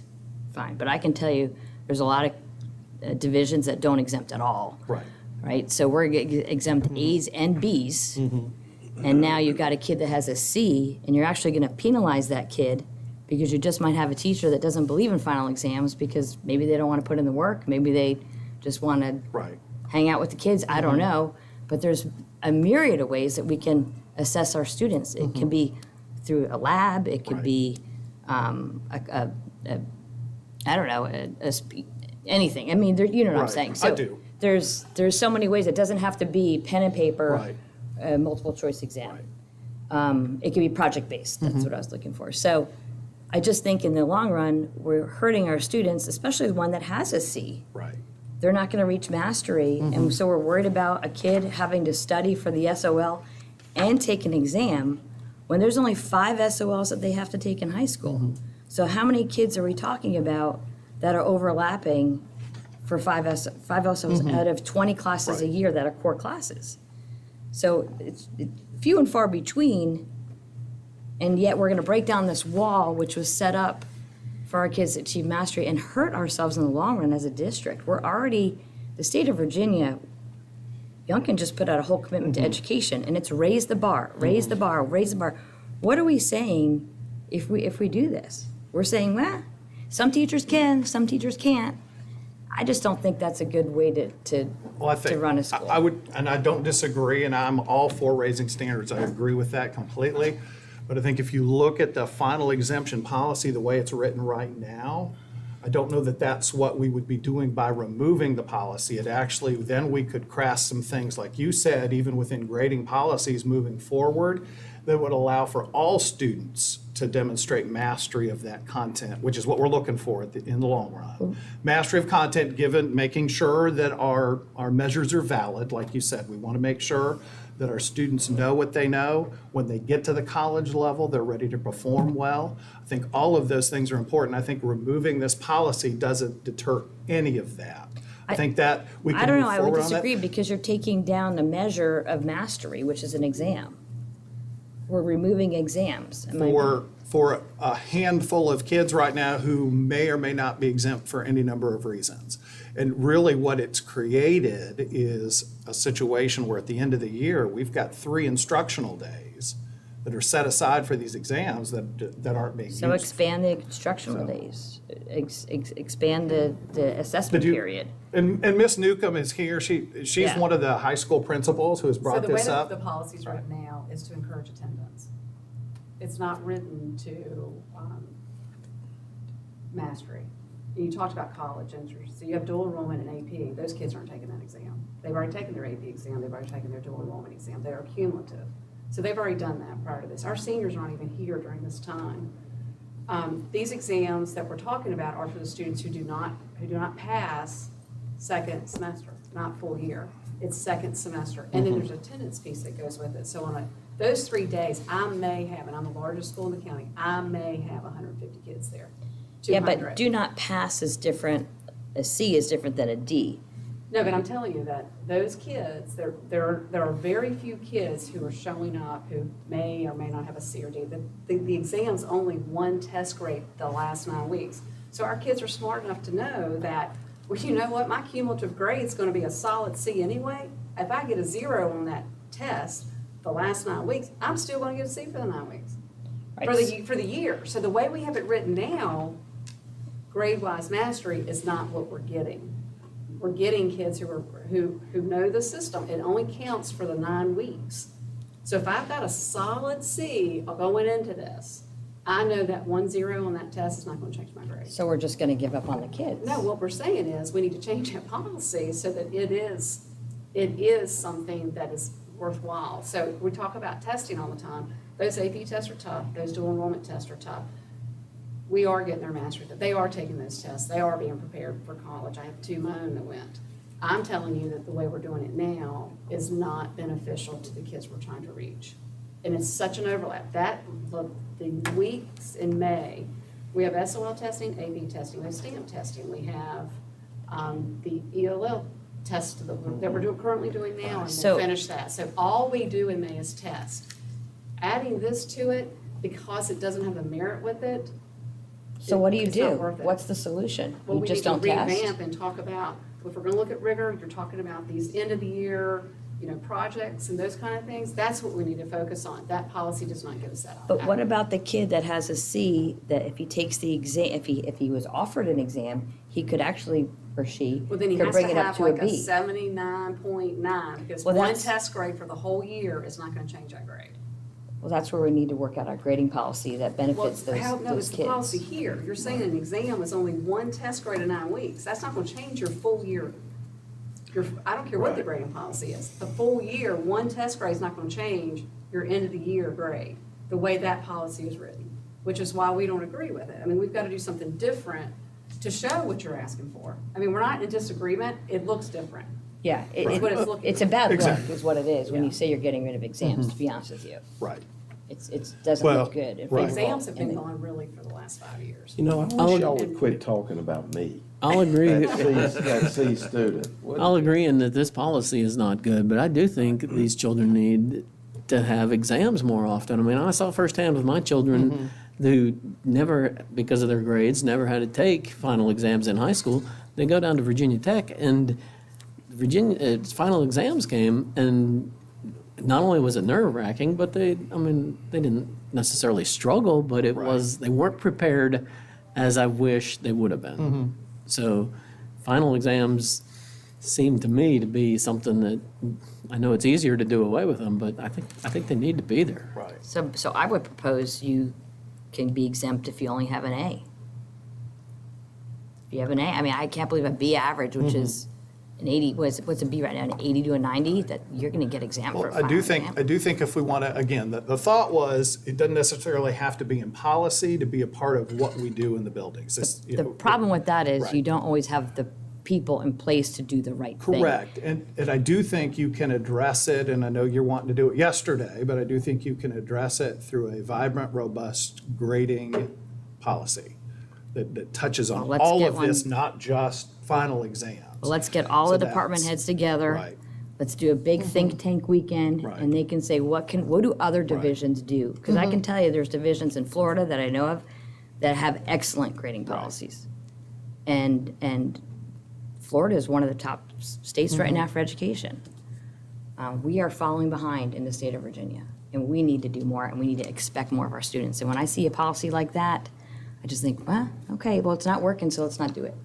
Well, I think you I don't wanna address do it from that. a different I mean, again, we're talking about addressing it from a different standpoint, not getting rid of those things and not reducing the rigor, because again, our goal is to make sure when kids leave our classes, when we give a kid a credit in a class, that they have mastered that content. You know, I understand, and I appreciate this, and I don't mean to be argumentative or Well, too no, I mean, animated. it's a discussion, but- right. But what saddens me the most is the kids who need the instruction the most are the kids who are failing. So those are the kids who need to be in school. Those are the kids who need to be helped. And what bothered me the most, and I have 4 children, they've all been top-notch students, they've all been valedictorians or whatever you want to call it nowadays. But I do believe that at the end of the day, we have to prepare all our students. And we have to reach every single kid. Because if they weren't a good student in elementary school, Right. doesn't mean they're not going to be a great student in middle school, and so on, and successful in life. Right. But when we can take these kids and provide them with an excellent quality education, they can do great things. And exams aren't fun. Right. But in life, you have to do hard things. And what are we teaching our kids if we're not teaching them resilience? Right. Yes, sir. Yes, Mr. Vice Ray. Chair. I went to school in the dark ages, and everybody knows that, but we had final exams. And I tell you, it made a difference, those final exams, because we were studying hard for what reviews, what we had, to change our grade. And it really made, to me, I remember so much holidays you were studying, so you could get that exam, which, like I say, it's a long time ago, but, it really, I remember so well doing that studying for that, and it made a difference in my grade. And I was glad that I had that opportunity, so. I never had to worry about getting exempted from exams. So Cheryl, but I do appreciate the comments, because I agree that it did help me when I got to college, having to, to prepare for those exams. And I'll say this, one of the and he'll tell you this is just one of the factors, but one of the factors my son got out of teaching was that he was told, and this before Tammy. So he was told to pass a student that That's right. had not been there since November. Yep. This was in May. And we got to get her out. Now, look, I get that we are now, and Ben does an awesome job, right? Getting our numbers, and we try to calculate those and go into each school and try and identify the problem areas to bring those up and all that. But, this deal about, and I forget the one about attendance and some of those things are going to hurt us, and graduation rates, that's part of our accreditation and so forth. I think we do a disservice. We're talking about the upper kids, and I agree. But those lower kids, to just give them, the participation trophy, if they don't do the work, is, I think, a disservice to them. And for what? For us to get them to graduate. So you know, I think there's all spectrums. We're talking about exams for the upper, you know, the higher grade kids. But on the lower spectrum, I agree, that's something that I'm sure helped prepare me for college, was taking those exams. And, you know, your higher, the kids are A's, they're probably not going to struggle. They're not going to have those issues when they go off to college too. But it's Well, you'd be surprised. It depends again. Well, Goes back to the then- point then of the to- grading system and how you're grading. I then mean, to there Mr. are- Shawnee's point, then, you know, then that's something we ought to consider. And I really don't give a rip about, you know, if a kid's not there, not doing the work and, you know, laying his head on the desk and expecting to be able to graduate. You know, I don't care if we get, you know, dinged by the state for that, you know, to the extent that we can educate those kids, we do, and we try, and these teachers are amazing, are absolutely amazing. And until, you know, coming on the board, and even though I had the kids went through our school system, I had no idea what they go through to try and to give them the opportunity to do the work. That's why I say with the A-STEP program, and I've told Ms. Newcomb, if you've got those kids that aren't participating in class, let them not participate over here at the A-STEP program, and let's move the other kids forward, you know, so, and she does a great job of all that. But, so I do appreciate the comments and where the discussion's going, because. I think a piece that's missing that I saw at Hidden Valley, and Tammy can back this up if she sees the same thing, those lower kids that we're talking about who have failed the SOLs and they're getting one-on-one instruction, there's probably more happening and more learning in that last week of exams that are supposed to be exams when everybody else is out of the building. Those teachers are working one-on-one with those kids and building them up and getting them to pass that SOL, and those kids are happy and motivated. It's probably the happiest you've ever seen those kids the entire year. And so you see that part of it, that, and then when they fail, they go back and you know, remediate them again and punch them, you know, get them hyped up again to go back in to take that SOL. I see it as very positive for the lower level kids because they do get that one-on-one instruction. It's not that anybody's letting them sit there and not do. It is the exact reverse. It is one-on-one intention. No, I So totally that- agree with you, But but we have that's, the kids but who those, don't do it. right, Yeah, that's the I mean, there are kids. some. No, I But get that those begs the kids. question, Rhonda, why not give them another exam? First of all, the SOLs, whether or not you're a fan of them or not, I actually became a fan of them over COVID because we had a measure of achievement or loss. But why not just have them take one more exam? You're telling me there's 5 SOLs they have to take to graduate high school. 5. That's One it. kid may have taken it 5 or 6 times That's right. before we can get to the end of the, That's end of the right. year. That same. They've taken it test. 10 times. Okay. Yes, yeah. But the Over, SOL over, is over, a and informative. so that's for our stats, right? That's to make the SOLs. The We're more talking about kids we kids who have. needed to graduate, They right? need We to do have to graduate. graduate, but it's also, it is, our objective is what we're teaching. Right, but the objectives should overlap. So in SOL objectives, the SOL standards of learning, the 3.12, they overlap with the curriculum that the teacher, it's not like we're asking a teacher who's teaching earth science, which a lot of kids take that SOL, to test a kid in biology. The material should be overlapping. Specifically, mostly, unfortunately, because a lot of teachers teach to the SOL.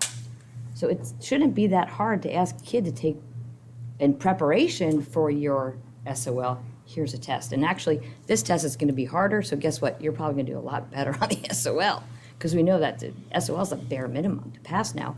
They've also lowered those standards. To pass the SOL in 2019, 2018, they lowered the standards of passing. English and math, I don't think science changed. But I just don't understand why we would, let's table this, let's come back, and let's find a good grading policy so that we don't have to worry about things like this, and that policy that you're saying isn't working on your end. But my caution is when you take down something that's put in place, you can open up a whole nother can of worms, just because it's inconvenient and because it's quote-unquote not working.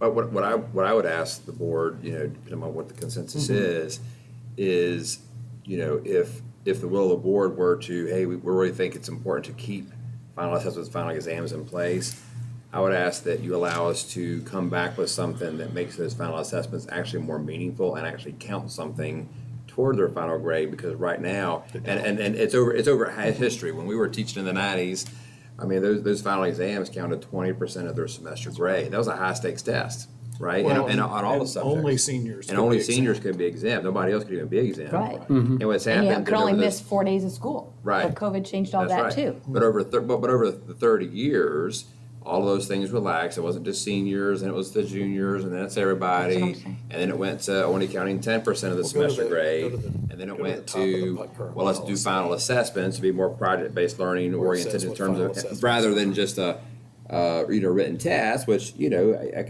could buy that.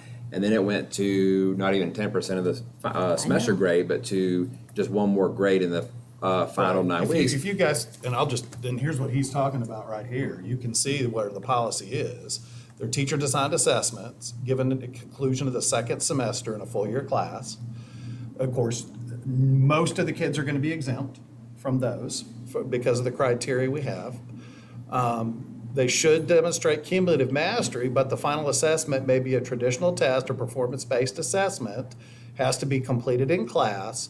The grade for the final assessment will be averaged as a part of the fourth grading period and will carry a percentage weight determined by the teacher, so it's Right, so they whatever they can- want.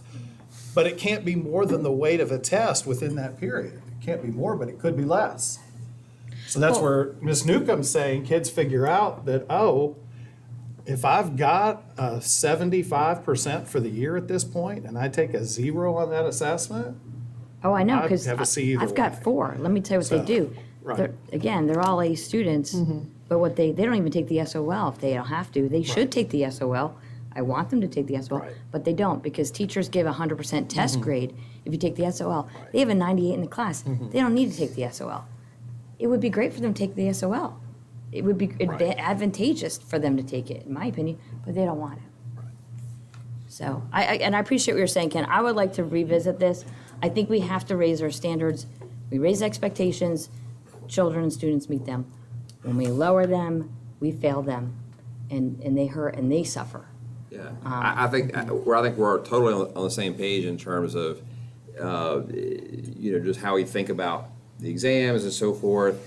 What we've seen over the years, the past 30 years, is they've been watered, the value of that exam. The only reason it's even been in existence the last really 10 years, I would say, is because, the attendance piece, that seemed to be a motivation to keep kids in school. That was really the motivator.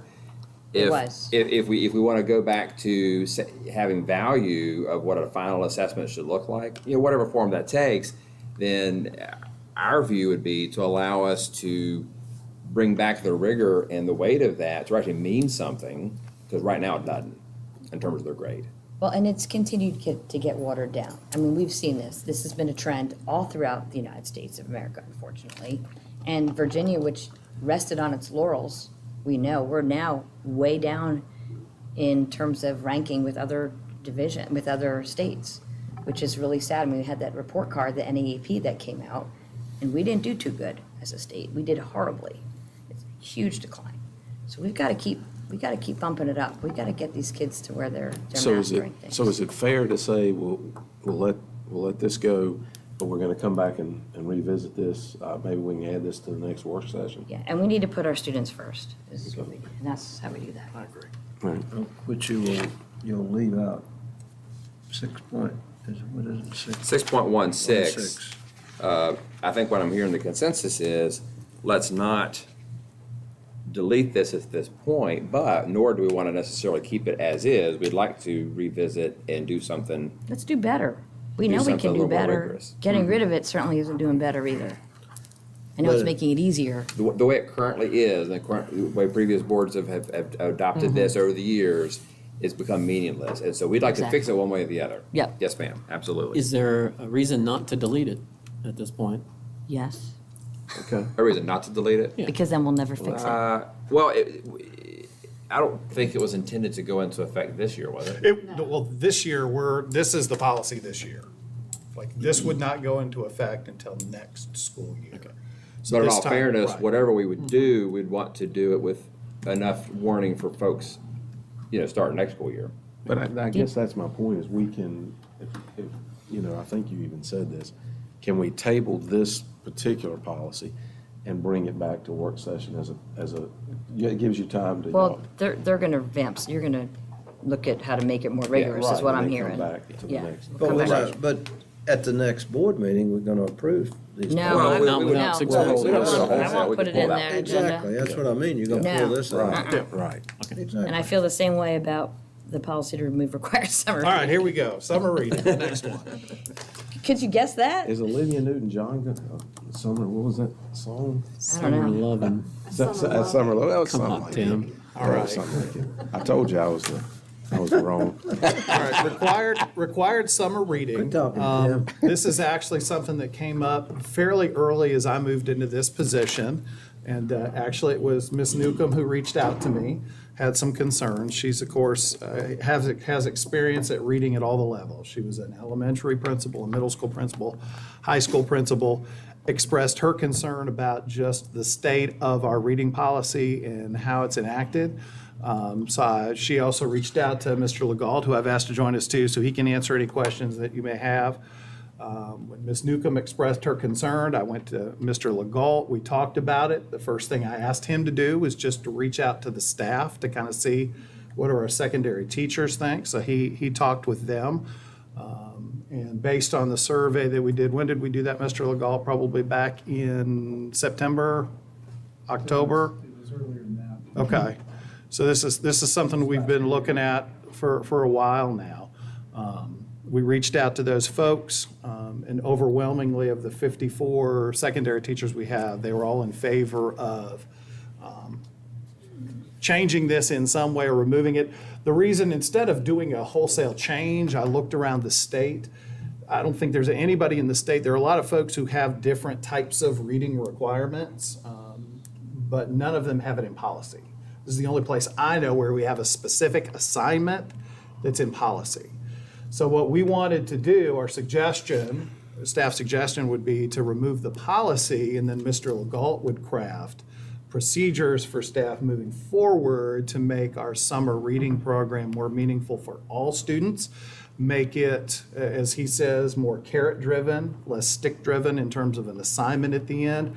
What we want to make sure everybody understands is we are not saying we don't want kids to read in the summer.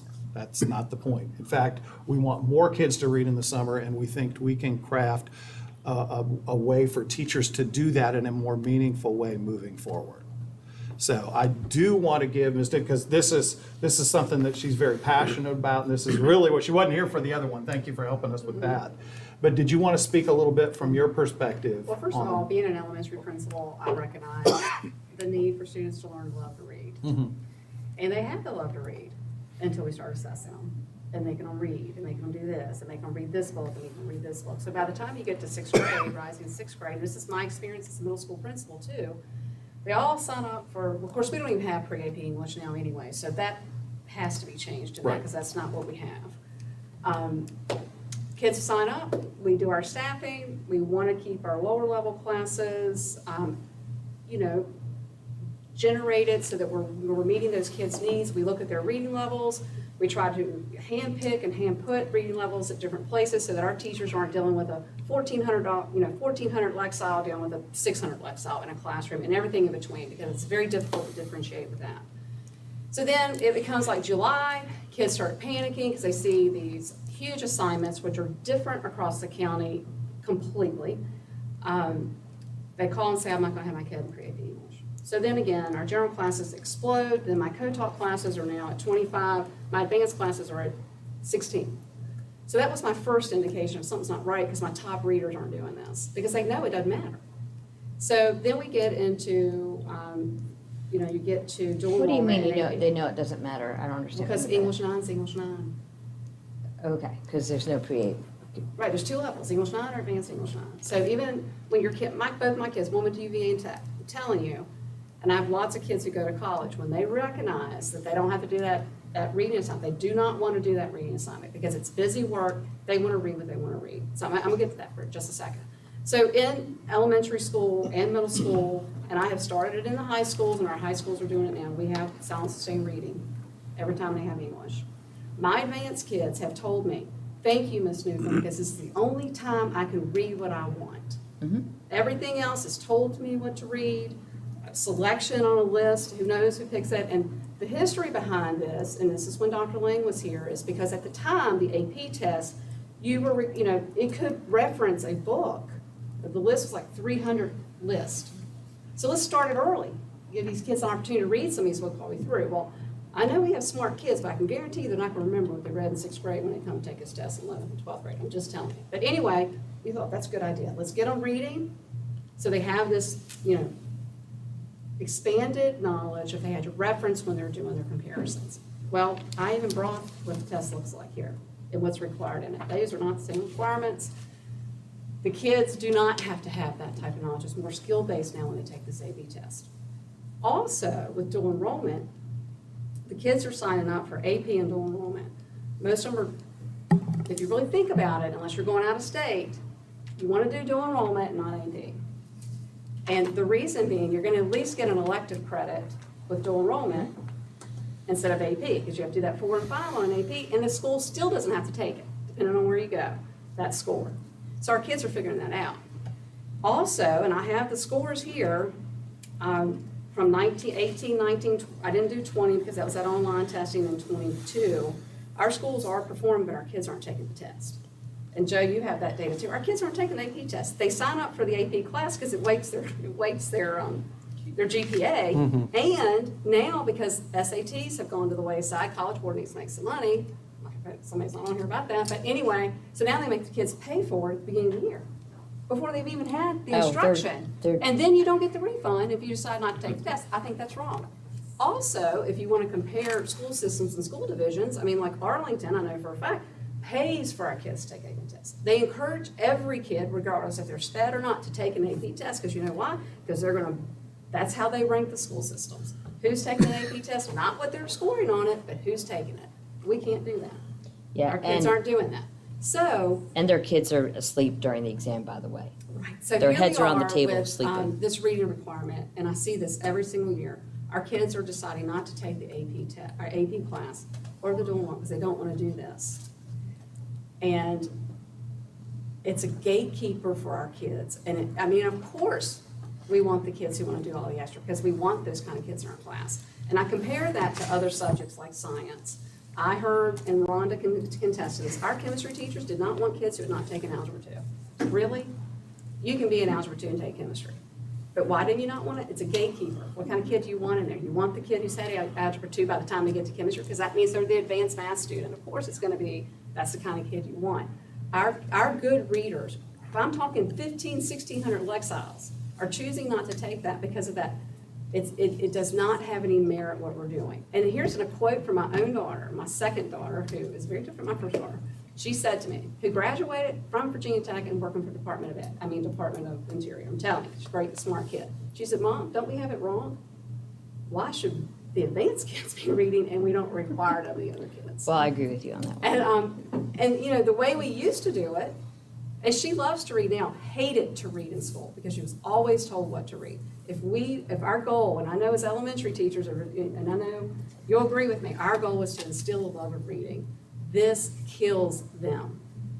It kills them. They do not want to read. Who wants to sit on the beach and read a book that I don't want to read? I know I don't sit on the beach and read something I don't want to read. And I can tell because, if we have a book that we're supposed to read for us as administrators, I don't read that on the beach. Because that's not what I want to read. Oh, she reads it. Yeah, she reads it, just not on the beach. We don't want to do that. This is not, if it had merit to it, if we're saying our advanced kids to make them college ready, that is not true. Our kids want to read what they want to read. Yeah, but the I can list tell you that the teachers are providing them, they have choices. Am I wrong? Off a list? Have you seen the list? Yeah, because there's the world's best teacher is at BCAT. I'm just telling you the list. Our Ms. kids Chapman. need to have an option. If they want to, our kids want to read. I'm telling you, those kids are the kids who want to read. But not only are there our advanced kids, there are also our athletes, there are also our band students, there are also our choir students, there are also the kids who are working, there are also our kids who are doing community service. They don't have time to read what they want to read because we have to read what everybody else tells us to read. And I think we need to look at what is the merit of this. But why don't we change the list, make the list The more? list has been changed many times. I think we need to take the assignment away. If they want to read, read. We only do the assignment to make sure they read it. I mean, I can tell you there are cliff notes and there are things you get on the computer that they don't read the book and they do it. At least I'm they're telling reading. you, that's what happens. Yeah. So what I want to know is where's the data? Here's that- my data right here. That So- demonstrates, though, where's the data that demonstrates by taking away required summer reading, it actually benefits our children? Well, what data do you want? There is none. Well, there's no because data that tells me it benefits them. There is. It goes back to like 1978 out of Johns Hopkins. No, reading is what helps them. That assignment doesn't help them. Summer reading. Summer reading helps them. Summer That reading. assignment does not help them. Well, then this summer reading materials that we're giving them needs to change. So Or I have you the allow data them from to. the AP scores here where it says Virginia's at 3.05. Now, I hope y'all understand that AP scores globally do not reach 3.0. I have 17, 18, 19, 21, and 22 right here. Global scores, Virginia scores, my school score. Globally, it's 2.78 in the English 11, that was 2019, 2021. Globally, it was 2.86. Globally, in 2022, it was 2.83. Virginia was at 3.05. Here's the one from 2018. Globally, it was 256. Virginia was at 286. I have every test right here. But that's not the argument, though, about the tests and the scores. The argument is whether or not removing. Well, the argument is the AP test valuable? That's what we base this on. Most students are not No, even getting a 3. I don't think that's what this is all Yeah, that's why we about. did this, because the AP Well, that's not reading why and we dual enrollment was to do with the AP test. That's what it was for, We should have required summer reading. for all students. For all students. Not just the advanced. Not just the advanced. The data shows that summer reading keeps kids' brains active. Data shows also, I agree with that reading increases all academics. All academics, But we're across the killing board. love of reading Mr. when we Legault, would you like to assign kind of share your thoughts about what you would like to do, having talked with some of the teachers with our summer program? Because again, we're not talking about discouraging kids or saying we don't want them to read. No, really, it's about expanding it. I mean, we Right. really want more kids reading. This policy, ever since I've been in this position, has caused all kinds of different issues. A lot of those have to do with how teacher-driven it is. You would have one teacher who would have a kid read half the Western canon in the summer, and then it's 25% of their first quarter grade, and then another school where they're decorating a cereal box, making a diorama, and so But they're excited that they're reading. well, and here's the other side of it too, is that I'm an English teacher. This was my favorite book in school. It will be your favorite book in school, and I will test you and do everything until it is your favorite book in school. And so what we want to do is we want to get, there's all kinds of rich things out there that give students and parents choice as far as what they do read. Let's incentivize that. Let's expand it beyond just the advanced kids. Let's work with the county library system because they can incentivize with gift cards and other things that we cannot do.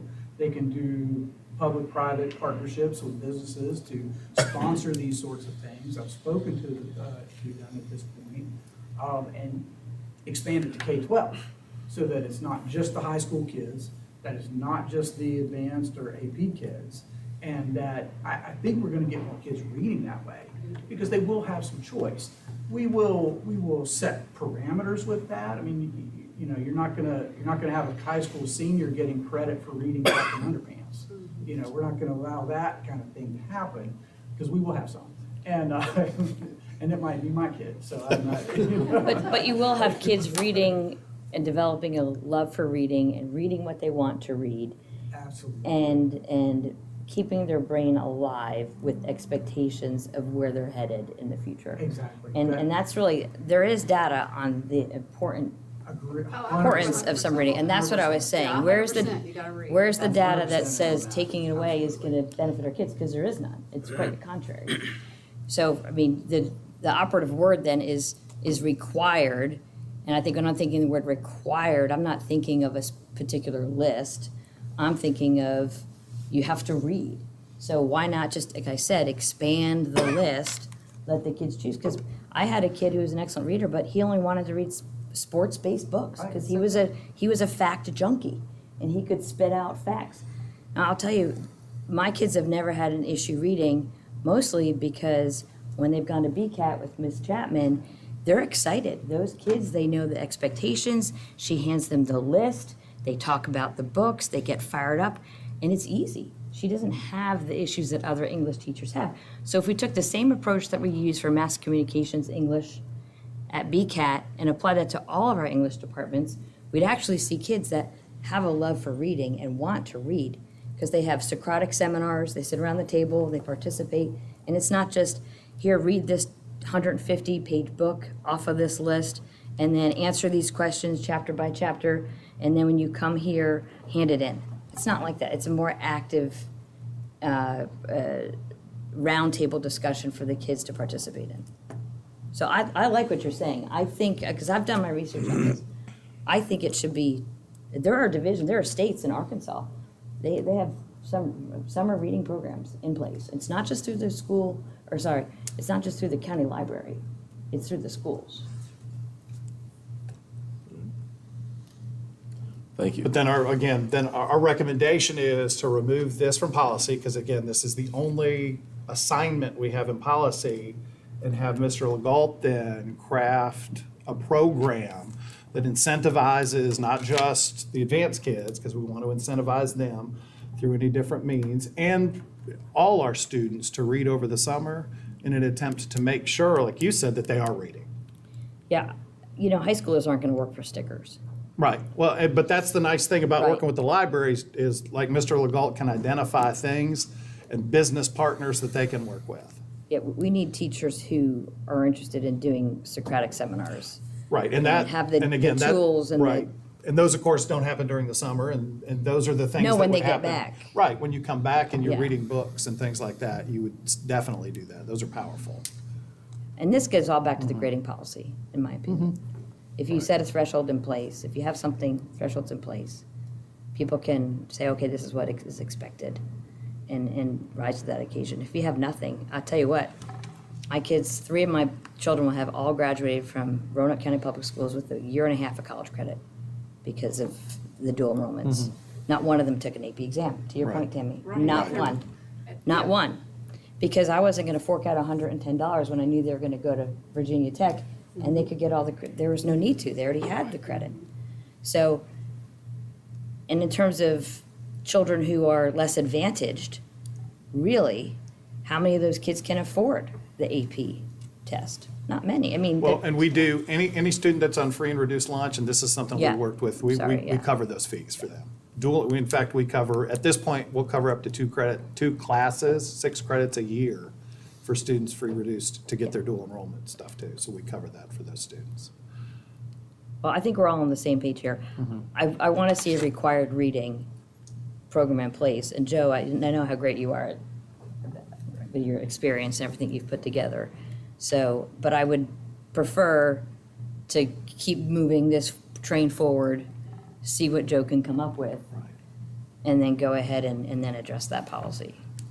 So, and again, our recommendation at this point is to remove the policy, because if we don't remove it and it's there right now, then we have to start moving forward right now to get ready for this, for the fall. Like, Joe, you want to speak to what you need to do right now if we decide not to remove this?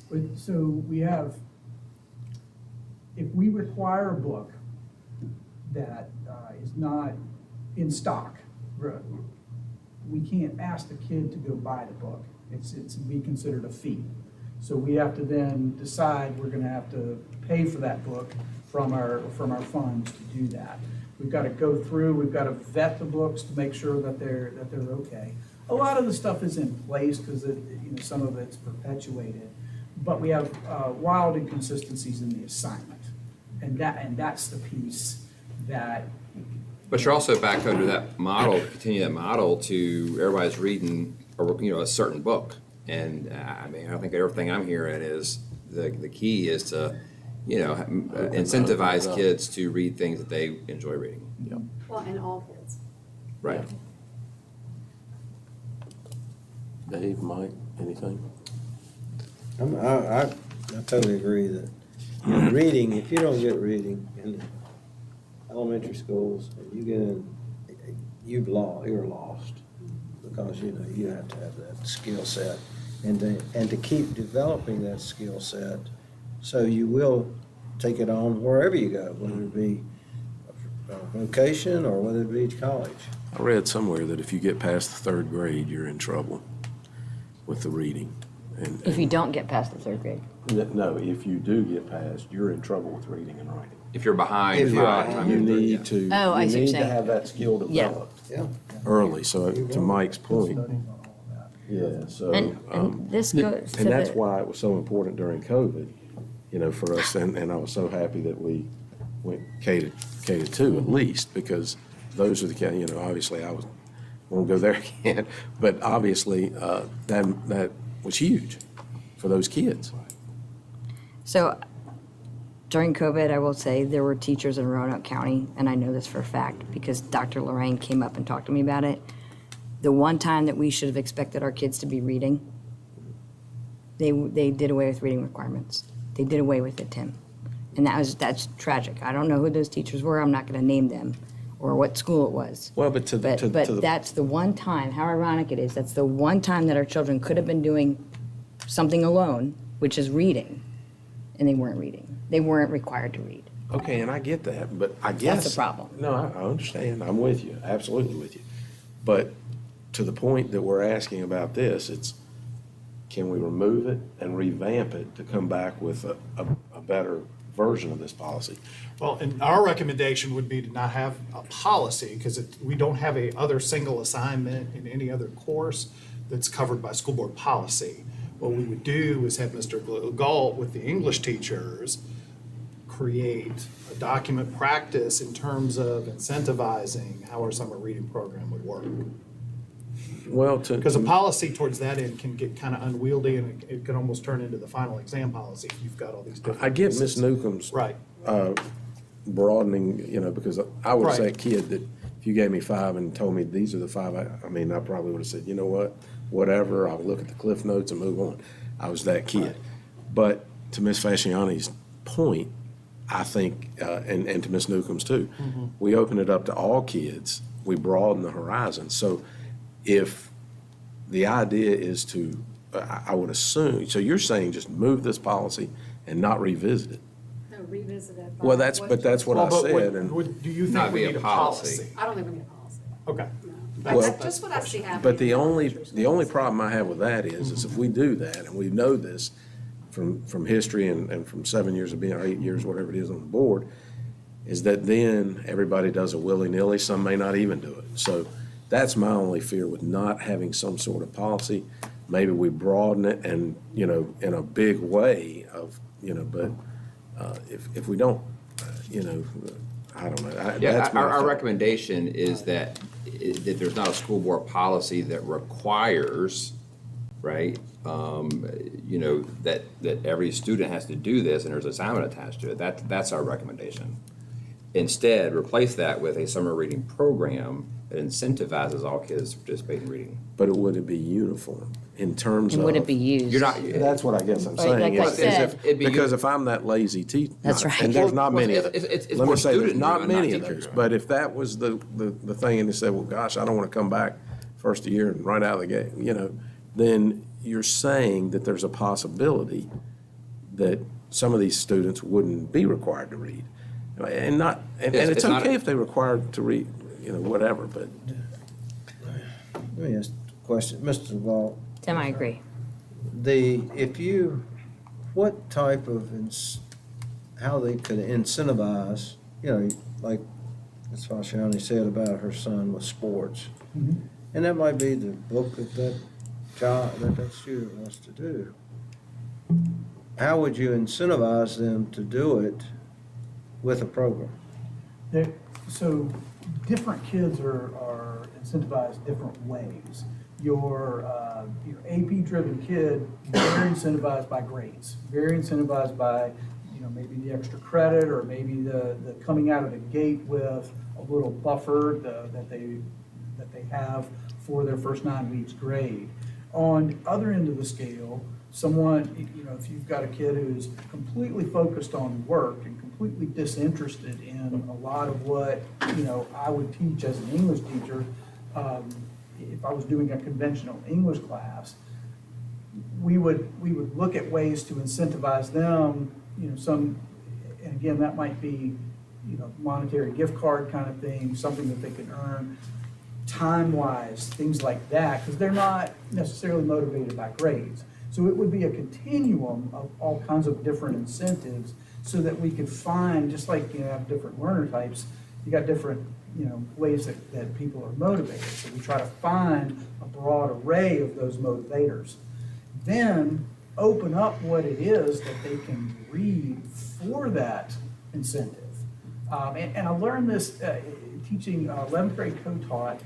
I couldn't get past a particular hurdle with some of my boys in particular in that class. And so, I brought in some dirt bike magazines and some gaming magazines. And they wouldn't read what I was putting in front of them, but they gobbled that up. And I realized that a lot of times when a teacher tells me a kid can't read, it's not that they can't read, it's that they don't want to read what you just put in front of them, right? And so in those dirt bike magazines, there was very good rhetoric. They were explaining and describing and picking out which model was the best model in that particular shootout. And I could ask those students, how do you know? Well, right here, he says such and such and such and such. Well, that's the standards we teach.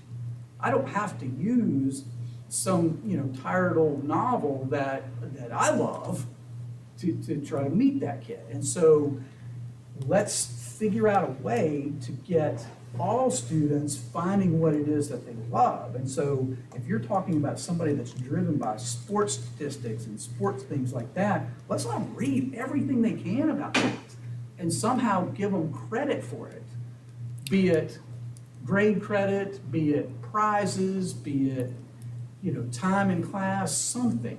I don't have 100% of the answers on this, but I've been thinking about it a long time. And that, to me, you're going to get students who aren't advanced track students all of a sudden wanting to do summer reading because they read what they want to do. At the younger ages, if it's a graphic novel, that's great. It's still dialogue, it's still words, it's still a story and a plot line and things like that. And let them share that. Let them be proud of what they've learned through that process and what hobbies that they're interested in that they can share out with their peers. So, and I hear you and I completely agree. My concern as a parent is I've had the kids, again, who were extremely bright. One of my children, I had to actually talk to his math teacher in 3rd grade and say, look, he's not doing his multiplication facts, or maybe it was 2nd grade or 1st grade. And I said, we have advanced reading. They require 20 minutes every night to do advanced reading. Can you implement something in your classroom where they have to do math facts every night for 10 minutes? And he wouldn't do it for me, but by golly, he would do it for that teacher and his peers because he wanted to hand in that notebook every day and get his sticker. Again, stickers don't work for high schoolers. They just don't. So I don't think they really care about gift cards either. But part of this They is- care about grades though. Yeah, and part of this is about staff too. We have an amazing staff that I think if we empower them to, we just have to figure out how to uniformly do this. But if we do that in a way that, I agree, I like the idea, I gotta be honest, with broadening the horizons of what you can read, because again, being honest, I was that kid. You give me five books that are specific driven, and if I'm not interested, I'm probably not reading those books. I'm looking at the Cliff Notes and asking my buddies, hey, but if you give me the opportunity to read something that's interesting to me, that drives my interest level, I'm gonna do that. So, then the question becomes, how do we make that somehow uniform? Because, You just my let the favorite kids pick out staff, their own books. my favorite teachers were and are, as I see them in Ms. Newcomb's high school and at Byrd, are the ones that are driven with knowledge of the books, even though, and they expand, these are topics in different books than what we would traditionally see in, some of the, and I don't even want to throw out the typical books, but, because they may have changed since I was. I think classics. Yeah, classic, thanks. Thank you, Tammy, for. The Jane Eyres, the Moby Yeah, I mean, Dicks. I was back in Mike's time frame of education. So, but the point is staff, I like anything that empowers staff as long as it's, you know, and developed in some type of policy that allows us to let those, let all the imaginations and opens all the books up to them. That's my personal opinion. So we would let them be the ones that chose what they wanted to read. Am I- Within parameters, like, you know, again, I don't think it's, but I don't want to get down into the weeds on it, but Yeah. they're like the Captain Underpants comment I had there, I was being silly, but not really. Like, you know, I'm not going to give you, Mr. Ray, credit as a rising senior for reading that, and coming in and giving, you know, some sort of report on that, just so you can get giggles from your, from your peers, and it would. But, you know, so there would be some structure to it, but, you know, topic-wise, hobby-wise, things that you're interested in, things that you don't know you're interested in until you read something about it, and those sorts of things. The time in text is what most kids who are behind are missing. It's not that they don't have the cognitive processes to read. It's not that they just don't spend the time in the text. We need to crank that up. That's what the research says. When they come back into class with, you know, 10,000, 20,000, 30,000 more words in their head that they didn't when they left school the previous year, then I've got a base to work with as a teacher. Let's find out what jazzed you up about what you read. Let's have some sort of, you know, seminar around it, some sort of project around it, something that makes meaning. Now I know I can start taking you through the things I need to take you through to, you know, assess and test and make sure that you own the rest of those skills. You know, can you predict? Can you pick out the figurative language? You know, do you understand the author's purpose? Can you see what their bias is? Can you discern those sorts of things? And when you give the students that kind of choice, especially in a time when, you know, like the summertime when they're not necessarily wanting to do school, you know, that sort of thing, then I can say, when I get to something that I've got to teach you that's just boring, that's just terrible, I can say, you're going to hate this, but we got to go through it. Can you do that with me? And then, because we're going to then get back to the Silent State reading, where you get to read about what you want to read, or another project that's based in something that's interesting to you. So it's finding that balance, cranking up the amount of words that they actually put in their head over the summer, giving them some sort of incentive to make them want to do it. But you said something that was critical, and it's that uniform piece. And that's what this is sorely lacking. Okay. Because it's all over the place, because it's not driven by some sort of package Something to that we bring it need to put together. together that, of course, you would approve, right? I mean, Yeah. you know, it's something that you would. So where are we at, guys? I mean, This seems like a bad policy. And obviously, I mean, based on what I've heard, if it's the only one that's specific to instructional, an instructional policy, I think we give staff a full school year to come up with incentives to figure out how we can get more kids reading. And that's what I'm hearing is if we do away with this policy, maybe more children will start to read and more children will find something they like, and then show us some data a year from now as to. I don't think that's the case. Kids aren't going to read because that policy's gone, David. I mean, that's, But this policy is not the good. policy's not good, but kids aren't going to read because that policy's gone. I don't mean to be disrespectful, but that's the truth. They're not going to read more. If you tell a kid they have to read a book, they're going to read the book. If you tell them they don't have to read a book, you know what they're going to do? TikTok. But if it's That's what keeping they're gonna kids do. from enrolling in classes, as Ms. Newcomb says, I mean, if they say, no, I'm not going to take that class because I have to read one of those books off that list, it's That gonna did keep my decentralize kids it. from enrolling in classes, and a lot of my Tell you, it does children's keep friends. kids from enrolling 'cause they come in the summer and they drop classes and go down. It's It's happening. It It's all happens about every how you year. present it to the children, though. I agree with you, Mr. Hudson, that this policy does need to be revamped, needs to be looked, I prefer to go away. First of all, it has pre-AP in it, we do not even have pre-AP anymore. We need to look at helping all children and not targeting a certain percentage of our students. Well, I agree with that. Yeah, well, I Just agree with getting rid of it. wanna know how we're gonna incentivize the high school And what students. Joe was talking about, I agree with David, I think, yeah, we get rid of it. Well, and I'll say this, I know you said a year, I don't think it's gonna take us a year. I think Mr. Legault, because he has done some legwork, we'd have some preliminary stuff ready to go this summer to incentivize students.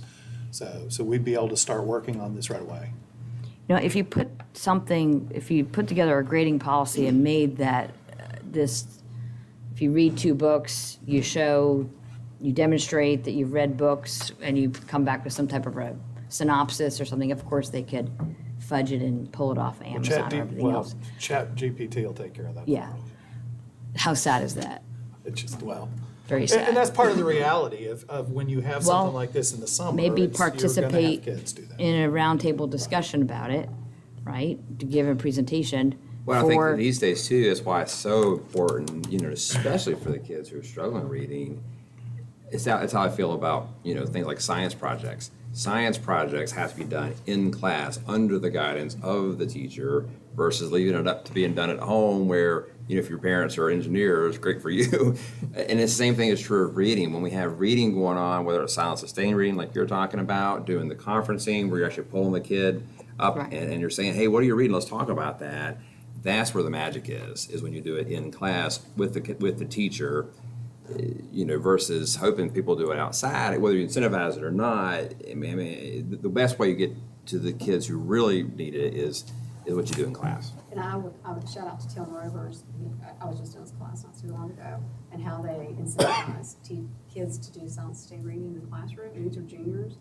His activities that he has with it, which are student-led, are phenomenal, and the kids are doing it, and they love it. Who's that? Tim Rovers and Lisa Stover to co-talk class. Okay. yeah. Oh, Lisa? So if Okay. we can bring reading back so that the students love reading, I think we're all talking about the same thing. Yeah. But the last thing we want to do as a school board is lower expectations. No, I agree with that, But absolutely. we also, I think right now, we're kind of hitching our wagon to something that's really Not not that working. helpful, but I think we can do something better. I think so. All right. The key is going to be, how are you going to incentivize those high school students? So Joe, you got your work cut out for you. Thank you. Thank you. Thank you.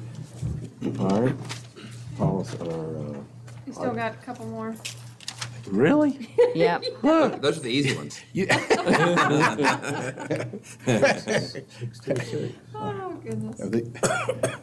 Hopefully it's something like, Well, this is a new policy. So this one's the asthma policy, and basically what happened is the VDOE put out asthma guidance for all school divisions to review and adopt, so that's what this is. We did not have an asthma policy. We had a policy that had a paragraph about asthma, and since then, they have come out with this very detailed policy that we have incorporated here. So this one is just talking about the basic asthma policy. And then when we go to can we 7 tell that reporter I had nothing to do with this, please? Jiminy Christmas, I shouldn't have gone there, sorry. And so this one is about undesignated stock of albuterol. And so this one is very, very detailed about how we are going to use albuterol, and that's in our schools with our nurses. And you can see this is a very, very detailed medical policy. It talks about how we're going to use it, for how our school nurses would use that, how we store it, how we maintain it. There's documents on how we're going to record it every time it's used. So this has, of course, come straight down from VDOE, and our nurses have reviewed it and put this forward. So that is, any questions on that one? Nope. Okay, that's all of the ones that we had on our list to review. Didn't know if there's any other policies that we wanted to discuss. Well, Talking about I think two coaching. things. One, just briefly, we had on there the 8.01 reg about facility use. And we found out Ms. Peterson's actually done that. Thank you. I lost her again. And having some conversation around that, there's some budgetary implications, and she actually did some digging and found where the school board actually approved how it's currently done. It's not reflected very well in the current reg. This has to do, by the way, with our long-term facility use agreements, which typically have been like churches who want to use auditoriums and so forth. And so that's what this is about. What was done, and you found when the school board actually adopted this, it's still a budgetary piece in terms of, there's a figure in there, I think currently about $30,000, probably a little less. And the way the practice is, as the board approved at that time, was when those facility uses happen and the rental goes to the host school, but then remember, at one point, the rest of it was kind of dispersed among other schools. What the board did at the time was they also said, well, before that even happens, we feed the county budget terms in terms of what that figure was. And the reason I asked for it to be pulled until it could be reviewed some more is that's not really spelled out very well, I think, in even the current reg. So there's 2 points of discussion here, really. One would be fully understanding what happens in terms of that county, the school district budget piece and how that factors into how these disbursements occur. And the second part of this, which is why this was brought to begin with, was a request from the schools that have been hosting, those events to re-examine what that percentage of distribution is. Currently, it's 30% that goes to the host school, and the request would be from. I know, currently, I think North Side has been kind of off and on again this year with terms of having some folks, but they were asking that be increased. That percentage could be, as you all see fit and determine. But anyway, that's what that's about. And the reason I asked to be pulled is I think we need to do some more work in terms of what the budgetary implication is and how that works. But and I'll just leave it at that in terms of any discussion you want to have today on that. Yeah, well, I appreciate you bringing it forth. I met with my principal in August and talked about some of these things, talked to Ron about it, and, our schools are struggling with meeting some of the basic, just getting their kids from the high school to Bogle, and their budget is pretty much, it's $1,000 every single time they take the kids to the football field. So I was asking, Mr. Whitlow, what happened, what's the difference? And he said, well, we lost Elevation Church. Why? And so we were able to kind of unearth some of these policies, and it just makes sense to me, if there's money to be made, and if the school is willing to put in the work, why not take advantage of that? And not every principal is going to want to do that, which is fine, and not all of them will have the opportunity. But the fact is, those that want to work for it should have the opportunity to do it, and we need to incentivize them. And the other policy as written was not giving them any incentive to do it. So, Mr. Linden, you asked me the other day in terms of does the principal have say-so in terms of approving the use of their building? And I told you at the time I haven't done that like Dr. Segal has recently. And the answer to that is yes, that they are part of that approval process in terms of granting somebody wants to use the building. It actually starts with them. They have to approve it before it even comes to my office. yeah. And it used to be a 70-30 split instead of 30-70, is that correct? Yes. I don't know who changed it or when, but how long ago We was it did changed? as a board. I can Yeah. tell you exactly. What was it, 5 years ago? Probably about 5 or 6 years ago. August of 2016, August 11th. Yeah. All right, so- And the impetus for that is these are public schools. Just like you're saying, you have to transfer to Bogle. Yeah. I wish Tammy were here, but we have to, because we only have one field where y'all got multiple fields. We have to transport for baseball, we have to transport for softball. If there's, because there's only one field for us on everything. Yeah, but we So need there are- at least so there- two. That's where But that it's doesn't go to expensive, that. yeah. That goes to as I recall, it goes to all the middle school and elementary schools. No. Yeah, well, the way it works in theory, but in practice, this whole thing about having to feed the district budget first before the rest of that gets distributed, I think that's what. So you we know, haven't need to be been given understood. that to the other schools? Well, not recently. I don't even know if it's ever actually happened, has it? It did. Did it? Okay. I did it. I'll let you I speak to did it. the complicated 'Cause I know they were allocations to struggling allocate it back out. then. Back in 2016, when this was put in place, we had $65,000 of revenue set aside for facility rentals for this purpose in the general budget. And so at that time, the school board did say that that was the first takeaway. We would make sure that the host school got their 30%, and then the school board would get their 65,000, and whatever was left over was then allocated to all of the remaining schools. And the school board at that time, I think, even set aside that it had to be used for instructional purposes. That's right. And so that's what we've been doing. As long as we made school board budget, we provided. That only lasts until Elevation left. When Elevation left, we were in a budget deficit on the school board side. And we reduced the budget down to about 32,000 for the 23 year. For next year, it's reduced down to 29,000. And so we can certainly take a look at pulling the school board budget down going forward and then giving it all to the other schools, however the school board sees fit. There's very little incentive for these principals if they're giving away 70%. I mean, the work involved in between setting up for it and having somebody there, I don't see a whole lot of incentive if they're having to give away 70% of. We used to have one at that time too, when we did this. Yeah, so I asked Mr. Whitlow to provide me with a list. I provided it to you guys. You know, paperwork, proper insurance, frequent communication with whomever they're working with, coordination of site supervisors, working out AV equipment, HVAC, timesheets. I mean, there's just so many moving parts. Custodial, cleanup. Custodial. I just, And honestly, that doesn't even include half of it, because there's a whole lot that my team does, and Dr. Stakala's team, and the maintenance team, and there is a lot of moving parts, a lot of departments. So we need to pay y'all involved. for part of this too. So, Give me another person. yeah. So that's part of the budgetary piece too. It right? is. There's a lot to this, and he's right, there's a lot on his end, there's a lot on our end. It's a very large process. In fact, I had to create a big, like, slide of an 8 by 10 page that showed, here's all the different pieces, even like the county paying the staff that's on site, and then we have to wait till that's done, and then we have to reimburse. You know, there's a lot that goes on, billing the church and all of that, so.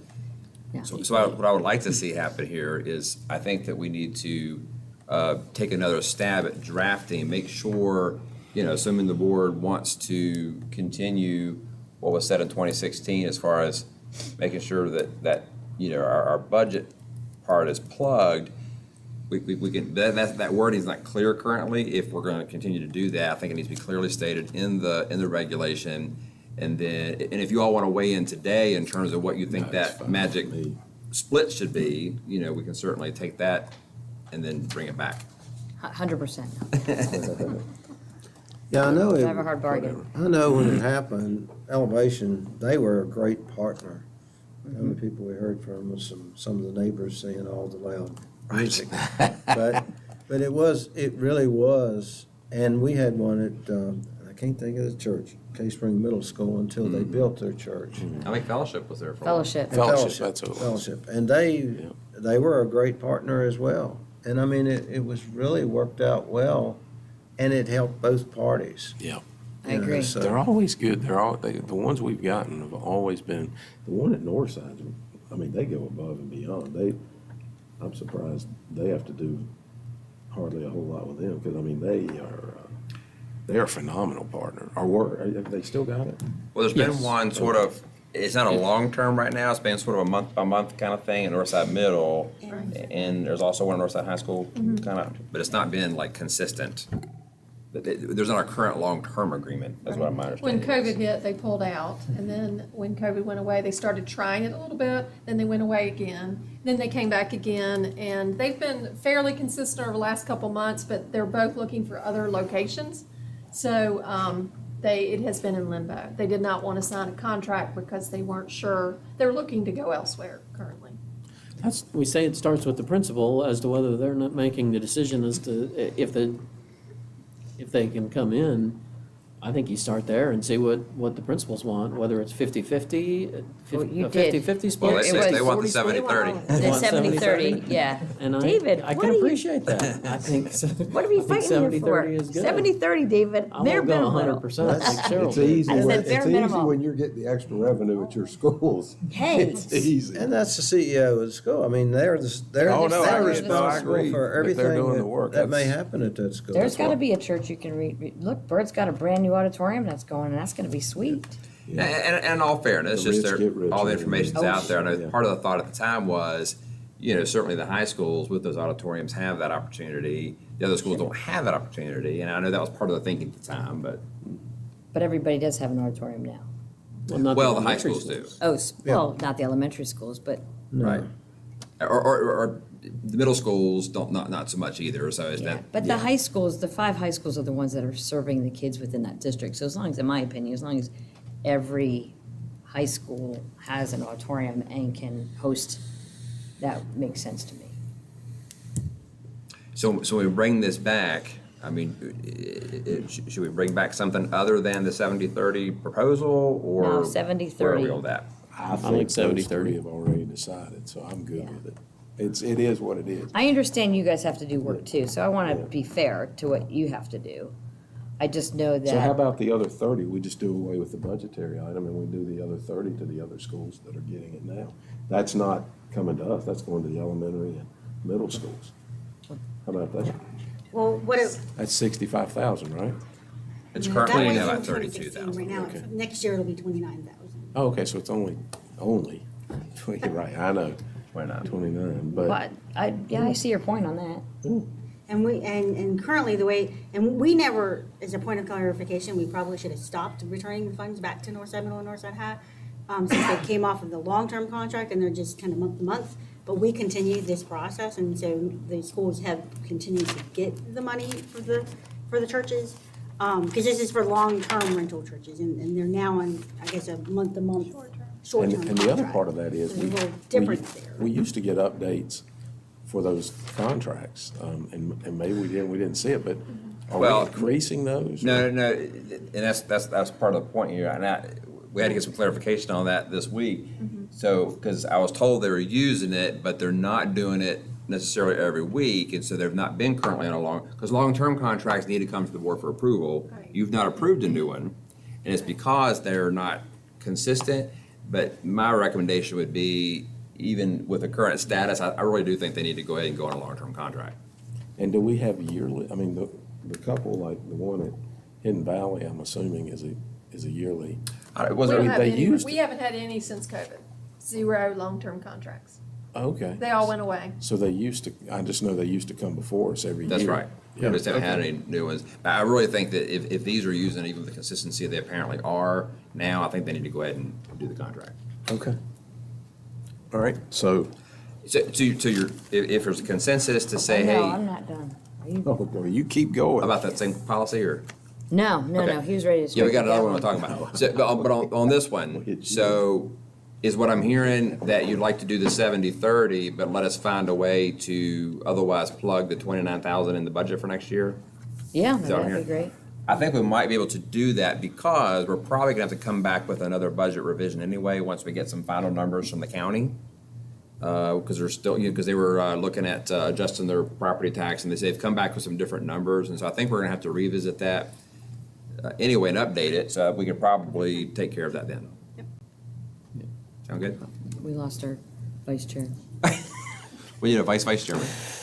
What's the? Yeah, that's, There's item number 3. Additional policy? Oh, wait. Yeah, there were additional policies we were talking about. Yeah, so and I sent this out to the board. Ms. Fachani had asked that we look at consideration of a policy regarding a minimum age, the way I understood it, with coaches and assistant coaches, and by extension, we probably ought to think about things like subs and maybe even instructional assistants. And I think especially when it comes to working with high school students. Is that, so I'll let you.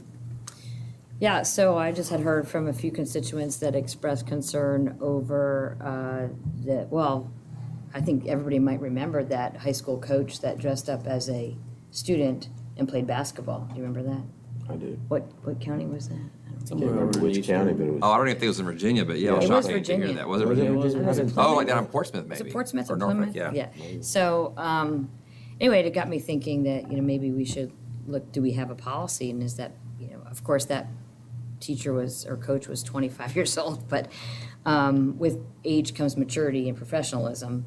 And I think my concern was that could be hiring coaches that were younger than they should have been to fulfill some positions. Now, I understand it's hard to find coaches, without a doubt, and we don't pay them a heck of a lot. But I asked Jim, in terms of the HR perspective, how many coaches did we have currently employed or teachers that were of a certain age? And it was mostly Hidden Valley High School, Hidden Valley Middle, and maybe He sent it Caves. to me. So Yeah. currently, we have these are ones that are under 21. Volunteer coaches, there are 4 at the high school level, 2 at Cave Spring High School, 1 at Glenver High School, 1 at Northside High School, 2 at the middle school level, Cave Spring Middle, and 1 at Northside Middle. But we may not be, concerned about the middle school as much. In terms of paid coaches, there's 5 high school, 2 at Cave Spring High School, 3 at Hidden Valley High School, and then 1 at Glenver Middle. That's Yeah. what he reported to me. So we know with age and being so close in age to our students, and then having siblings also that they may know, it just could create an atmosphere that we do not want to embrace here. And I just wanted to know if there was a policy in place, and we didn't have one. So then we looked to outside districts, and I think the one that we looked to was, or a few of them that we found was Botetourt. Is that right, Jim? They're considering one. okay, It's they're going to be a considering reg one. that they're considering actually at their Okay. next meeting. Okay. And they did send it to us, Yeah. and basically, it was interesting how they worded it, or they're planning on wording, not to criticize, but they're planning on saying, not do an age, but say you have to have been out of high school at least 4 years, in order to be a substitute or to be a coach at the high school level. That's what they're going to be considering. I did run it past our attorney to say, does it really make it, there's a reason not to just go ahead and say 21, if that's what we think about, and the opinion was, no, there's really not a reason to not just say the age. Okay. So, Okay. Well, I think my concern was professionalism. We're, encouraging behaviors and things that we probably don't want to have when people are so close in age, and maybe some nepotism with families being involved. So I think this is a good policy. I think this is something we should adopt. I don't know why we wouldn't. It just protects us and prevents, you would think that when you're hiring people, you would look at these things, and I understand we've had some desperate times, but I would much prefer that we go with a policy like this to protect ourselves as a division. so to Dr. Segal, you've kind of drafted something that we can consider to. This is if you look at this policy, if you it starts with substitutes, it's already there, must be 18 years old. Preference given to persons 21 or older, hold a high school diploma or GED certificate, 4-year degree from accredited college or university, and attend the orientation. So as you scroll down, it hits each category. So this would be the place we would think it would go. And then we could add in paid and volunteer coaches there. We have the ages broken out. High school, you must be at least 21, middle school, at least 18, and coaches must have a high school diploma or GED certificate. I would personally recommend if the consensus of the board is to consider that for coaches, I do feel like that same sort of criteria ought to be extended to substitute teachers. I don't think it makes sense not to do that if we're going to do it for coaches. They have kind of the same, level of response, not ongoing, but, for the day, you're in charge of that class. Yeah, and this is kind of a sidebar thing, but we did have an issue at my school where there was a custodian who was young. I thought he was a high school student, and he was propped up against a wall, and he was just kind of hanging around. I didn't know what he was doing, and he was kind of just chilling, watching the girls play volleyball. Well, I didn't feel very comfortable with that. So we went out, we looked at the cameras, and he didn't do anything bad, but he just certainly wasn't working, and he was too young to be around kids that age. And so we moved him, and he's doing great at an elementary school, but he was probably maybe 19 years old, but he had no business hanging around at school when there's young co-eds walking around and back and forth. It just, this, from a parent's perspective, a safety perspective, my radar went up. And you may have said this, you ran this by attorneys, we're good on. We did. Just my concern or my question was, you know, is there some reason you shouldn't just specify the age versus doing the other way of saying 4 years out of high school? And the answer was no, you really, this is actually clearer, I think, Okay. to state the age. So if we did this, is it the same policy where we could put it in for a substitute? We at the very top. I copied that. Okay. I just need to read the wording at the top. Yeah. Okay. Right there in that very first section, you can make. So we just add that same sort of language to that top part. So then the question would be, moving forward with your HR hires, these positions are renewed every year? Does this apply to next year? Do you have coaches that you've already signed on that are under 21? Well, that is gonna be a good question, because we do have coaches that, you know, let's say they're 19 this year, they're gonna be 20 next year. And if we put this policy in place, all of a sudden they've coached for us for a year, and now we tell them that they can no longer coach. But again, that's up to the Should you board. If grandfather? we want to Can we- grandfather them in, if they currently were under contract for this year. They're gonna be a year older, so. They are year-to-year contracts. But they are though. year to year, correct. So I mean, we Yeah. don't, we're not obligated to bring them back if they're not 21. Yeah, and I'm sure this is gonna be an issue that I'm gonna hear from some folks. But that might be one of the reasons why this issue was brought up from the very beginning.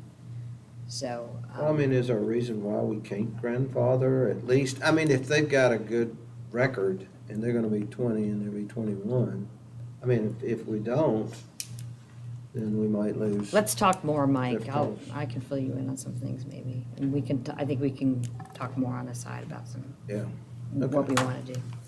all right. Okay. Okay, we can make those changes, bring it back. All right.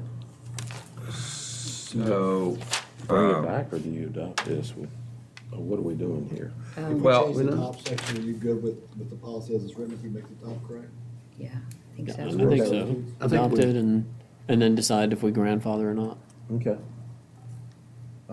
Yeah, Can we so do I that? think we need to decide that, to add it, right? I'd like to have it. well, what If we're direction? gonna We need end it. direction from the Should, board. should we pull this out as an action item for the meeting, Well, so we can talk about it? Actually, correct me if I'm wrong, but I'm thinking that in previous years, when we do this policy batches, don't we always come back as an action item or versus consent? I'm thinking we do. I No? thought it was always They were consent. considered. Yeah, I Okay, thought it was well, consent okay. too. Yeah. Now, Todd? what we can do, just so you know, Todd. we don't have, somebody can touch that panel. Oh, is that good? We don't have to actually put the grandfather clause in policy, because it's only gonna affect really 1 year, maybe Right. two. We can just put that as our practice. If we decide. Because we can notify the coaches that truly will still be under 21, that this is great, either we are or are not grandfathering them in. And then- I think Well, that but would we be can't- okay with we can't, because they're gonna be a year older We'll have to anyway. make it- So prove which we were way to talking go. about maybe, I don't know, Right. might have one or two, let's see. I think if they had a bad, I mean, I think the principal would know. Let the and they'd get principal rid of 'em. decide, Let them. But in terms of how. Right, and the AD. This is a policy already. right? Because they don't, it's a policy. yearly That's right. contract anyway. Policy. That's right. Policy 501. But in terms of how the policy would be written, I don't feel comfortable not including language about grandfathered in some way and us do it informally, because that puts us in a position where we're going against policy. So I think we'll have to word something in there to say it's effective. Well, the principal, right? Wouldn't they would decide. Grandfather it for 2 years, because after the second year, you'd be Yeah, 1 year. well, I anyway. think we could put some language in, you know, something about this does not apply to people who have already been hired, or something to that effect. I mean, Okay, Or or, we could always remove that later. Or you could- or you 2 could- years from now, just take it out. yeah, or you could phrase it like it's effective new hires, as of the approval date for any new hires. Oh, there you go. okay, Get Or- it that way. because Yeah. that would Yeah. effectively make it grandfather. Well, that would actually give But I them the like your point too about. letting opportunity. them- Well, Today's, I'd like the principals to be able to decide that, but I guess they can and they will. They still can right now. They still can determine right now. Every year whether they want to bring that. We give them the list, and then they say, yes, this was returning, no, this is not, this is replacing. So the principals have that every year. But what we would not want, because this would, I think, cause a legal problem, is you can't have a principal going to you and saying, well, I'm gonna grandfather you in, I think you're right, yeah. but I'm not gonna do you because, sorry, you have to be 21. You can't be that, So you- it has to be based on performance. So you want that in there, and then the principal still has. Sure, based on option performance, to right? If get there's a rid- problem, you get rid of somebody, right? Yeah. Okay, So I'm good with that. if Or we- the principal could say, listen, this is a new policy, I like this policy. As much as I'd like you to have to come back, I'm gonna implement this policy. Yeah, but No. we can't have different principals saying, well, you can be 21 here, but you can't here. I think that Yes. gets into age discrimination Yeah, possibly. okay. I just want the principal to have the opportunity to get. That's what I'm rid of them. saying. If, But if you- but put it in for grandfather, yes, but then give the principal always has the opportunity to get rid of them. As long as it's based on performance, Yeah, not based on age. exactly, If it's based on age, it's gotta be uniform. exactly, but you're gonna put that in there. Yeah, I think what we could do is add language to say this will go into effect with any new hires as of the date of implementation of the policy or something to that effect. Any new hires. Right. And then the 5, whatever we have, would still have that opportunity, based on the principals, Right, it has to be based on performance, not their age. yeah, based on performance. Yeah. Right. And then you're legally protected. Okay. Yeah, and this And is, you feel like you have to grandfather?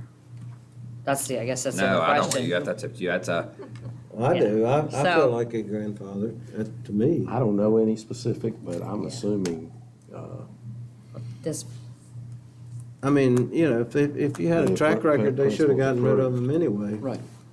I'm assuming. You the know, principal's if they were approved. bad It's coaches, gonna get be rid of few them. And then much less next But year. I- yeah, I so like we'll it. weed out eventually.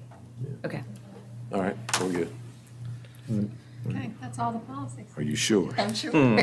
Thank you, Going thank to you. the final item? Let's go to 3.08, budget ordinance update. Ms. Peterson, you have 5 minutes. I was gonna say, because I gotta go to Charlottesville by tonight, so. That's This is right. kinda quick. No pressure. Wait Sorry, a minute, let me the ask last Ms. thing This is important You got information, anything, though, and I know Nick? you are interested in this, Well, so. I do have something I would like to Oh, say no. at some point. You're lucky this isn't a board meeting. I do want us to talk about creating a policy for audits, but we could do that. Okay. Um, All right. Go ahead, Susan, sorry. Roll it. All right. Hold on. So, as you know, we brought to you at the last meeting right before spring break, the annual budget, and it was adopted by you guys.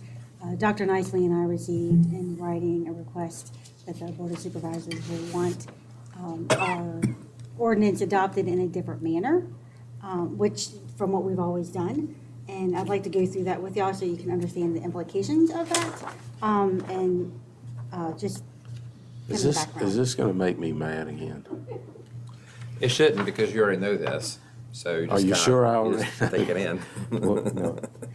So- Cheryl, let me speak this time. Yes.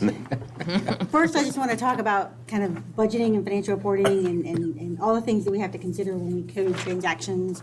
I'll share with you the state court code that they are referencing, the new ordinance that will appear. And it is my plan to take what I've shared with you over to the county on Tuesday when we present our budget to them. They did indicate, and Dr. Nicely may have already shared with you, they don't plan to adopt or approve our budget at that meeting.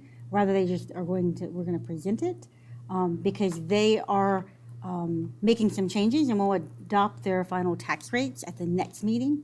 So the meeting we will present at, they'll be adopting their tax rates, which will impact the revenue that we receive from them.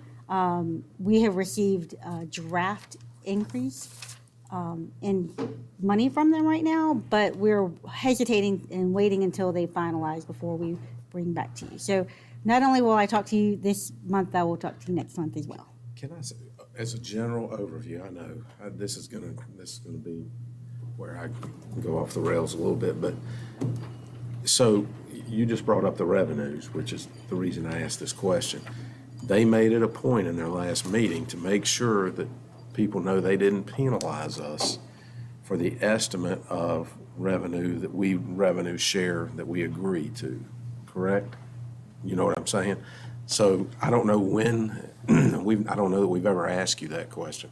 When I'm assuming it's gotta be at what you're giving us now, that they give us some revenue projection, and my guess is that the revenue they received has never been less, unless it would have been back in '07, '08, somewhere '09, in that area. The revenue they project to give us has never fallen short of what they project to give us, right? So we don't participate, and they're quick to tell us we don't participate in that shortfall as a school board.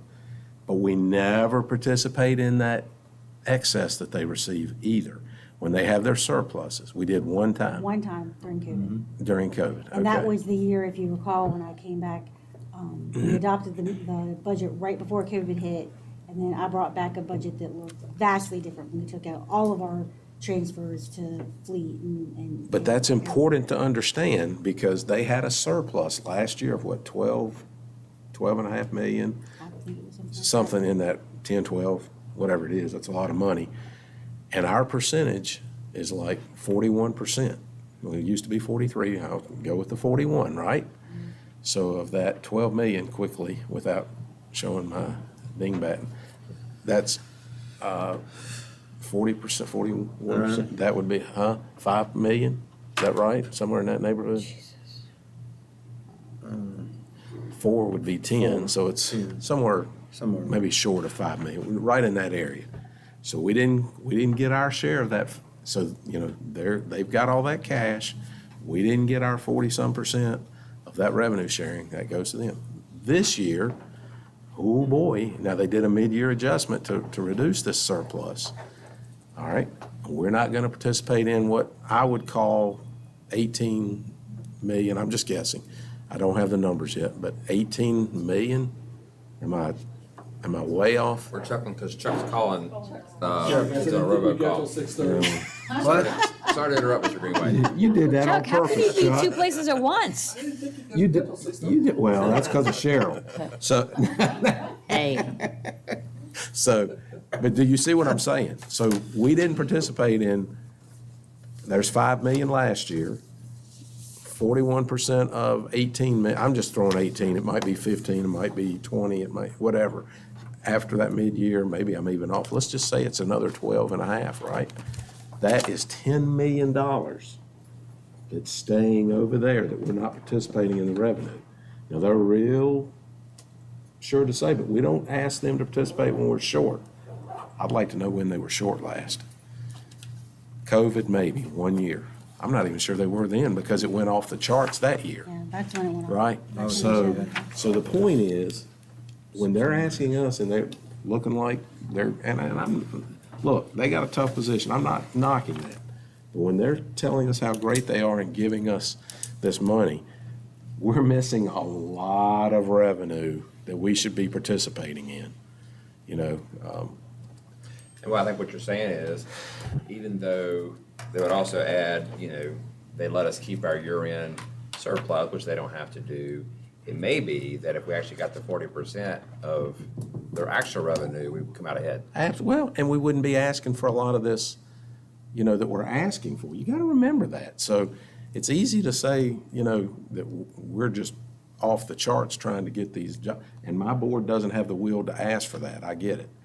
But in reality, we're missing a lot of coins that should be coming to education, in my mind, and again, I'm probably going to get beat up for this from that side for something I'm saying wrong. But if I'm calculating, that's at a minimum $10 million over the last 2 years. So just want to make That sure. was not part of Ms. Peterson's 5 minutes. I know right? it. I Okay. apologize. I apologize. But I don't. All right, so then I'll show you what the ordinance looks like. I've got some definitions in here for what each of the categories in the ordinance means. And then kind of the last part of it is the part that you really want to hear, and that's the impact of the change. So as we're going through all of this, I've got it all written. I love to give you as much information as I can. I don't necessarily have to talk about everything. So as we're under time crunch, just let me know if you want me to speed up. This first slide is just to give you kind of a visual. Every one of these items listed here are things that my staff have to look at every purchase and make sure it's coded to include all of that information. The first items in the first column that says school operating, The main account, that's kind of like what you're buying, the office supply or whatever. That, a budget code, department, division, fund, project, and all of that is really kind of how we operate. That's how we pull our budget together. We talk with the departments and they look at their own budgets. When you get into the next, the bottom two of these, the fund and the project/grant, that's how the county has budgeted us in the past. They have budgeted based on a total sum, but by fund. So we could not shift money between funds. And then that very last column, function, subfunction, activity, all of those items going through there. And the function is in green because that basically relates to the major classification that they are going to adopt next year's budget based on.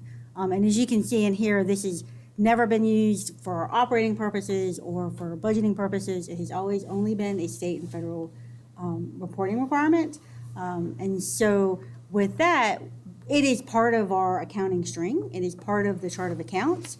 However, the budget has not ever necessarily been directly aligned with the spending. My team will clean it up at the end of every year, but typically what happens is we clean it up, we get the final budget corrected, but then when we come back to the beginning of the budget season, everything's always hairy-carry, and we try and address everything we can, but we miss some of those functions because they've never meant anything to anyone, right? Just that's a point of clarification for you to understand. And then there's all the other pieces. And yes, we have to report. Basically, what we give Virginia Department of Education is a mini chart trial balance so that they can perform all of their calculations in the background. They publish on the website the per pupil spending by school. So we have to have the school coded in most of our transactions. Yes, sir, it makes us have a very long trial balance. And we also have to have the funding source. So not only do we have to know if we're paying for this item for this school, we have to know, did we pay for it with local money, federal money, or state money? Because that per pupil spending is broken down that way. So we've got ways to do all of that, and we do all of that. But just to let you know, it is a lot of work. And so there are different parts that make up our full chart of accounts. And is that because of this new document they've sent us? This is what they already have to do, the rest of it, right? Yeah, this is. The rest of it, yes. The function piece is new, right? We've always done it, but they're changing how they're adopting our budget. So I'll get to that. Categories. Yes. So the law says, and Code of Virginia 22.194, you can read all of it. The two items that are underlined and bolded, there are two ways that a county government can adopt a school division's budget. And that is either in total, which is also referred to as lump sum, or it can be by major classification. I can tell you I have talked with all of the other directors and CFOs in Region 6, and I've had maybe three respond back that they do it by major classification. All of the rest are doing lump sum, which is what we used to do. So just to give you an idea of. I want to make sure, we're changing. We're changing the way we do it. Yes. Because of what they're handing down to us from the board, okay? Yes. Yep. And the major classifications that they refer to are on the next page. All the instruction, administration, all of those are the specific items. So that's just the code. I won't read through it because this is how we've run the numbers.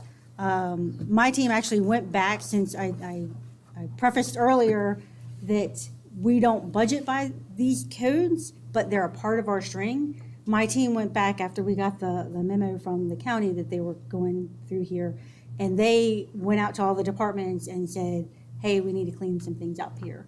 We need to get these budgets in these categories because now, going forward, we cannot spend more money, say, in technology. 13.9 million is what we have in the function for technology.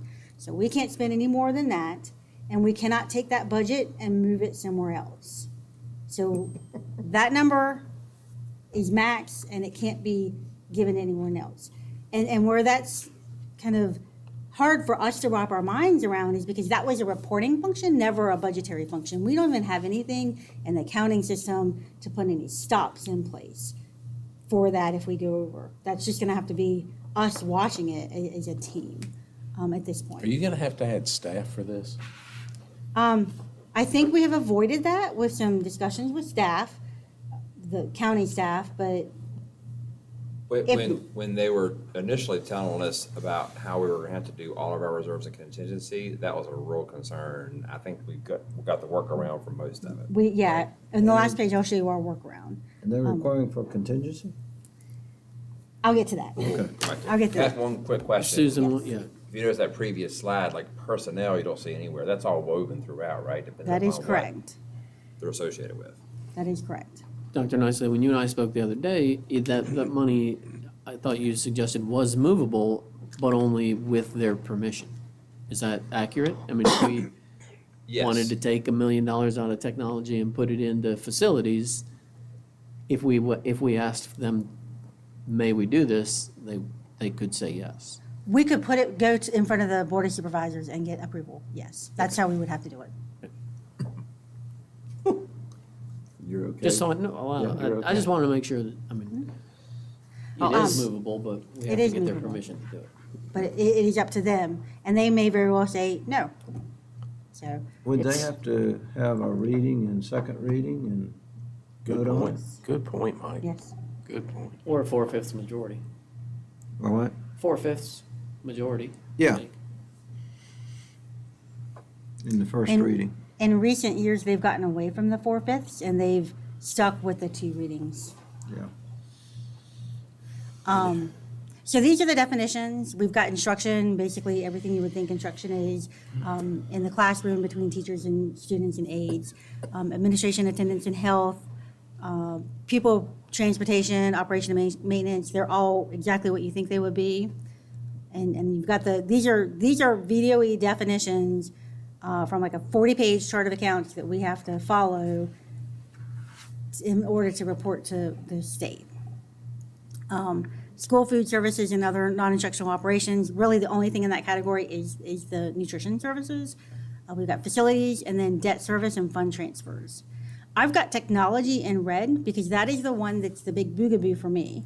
That's the one that probably several years ago, the VDOE put forth a superintendent's memo that said they really are seeing that folks are leaving technology in their instructional function. They're leaving technology in their administration function. They're leaving technology in their transportation function.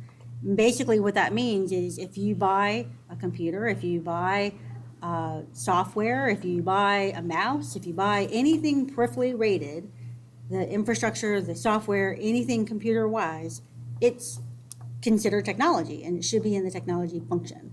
And so that's the one that we see almost all of our reclasses moving the budget and the activity at the end of the year. So that's the one that I can foresee, in a year and a half when we have to comply with this, us having to change how we close our year end and go into the Board of Supervisors and requesting approval to make these necessary reporting adjustments so that we can close our books and report to the Virginia Department of Education, which the report's due on September 15th. And we've had trouble meeting that deadline, and we've always got an extension for the past 5 years and met the extended deadline of September 30th. But this adds another step and an administrative kind of hurdle, if you will.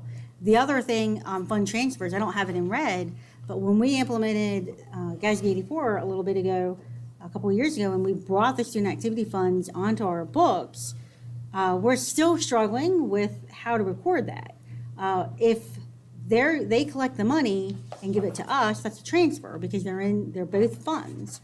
And it's really hard to get around that unless we step back and look at the accounting systems that they're using, the checking accounts that they're using, and roll out a different way where we're not cutting checks back and forth, because those transfers are coming from cutting money back and forth with each other. And that, I look at in past years, did have some large differentials where we made significant adjustments.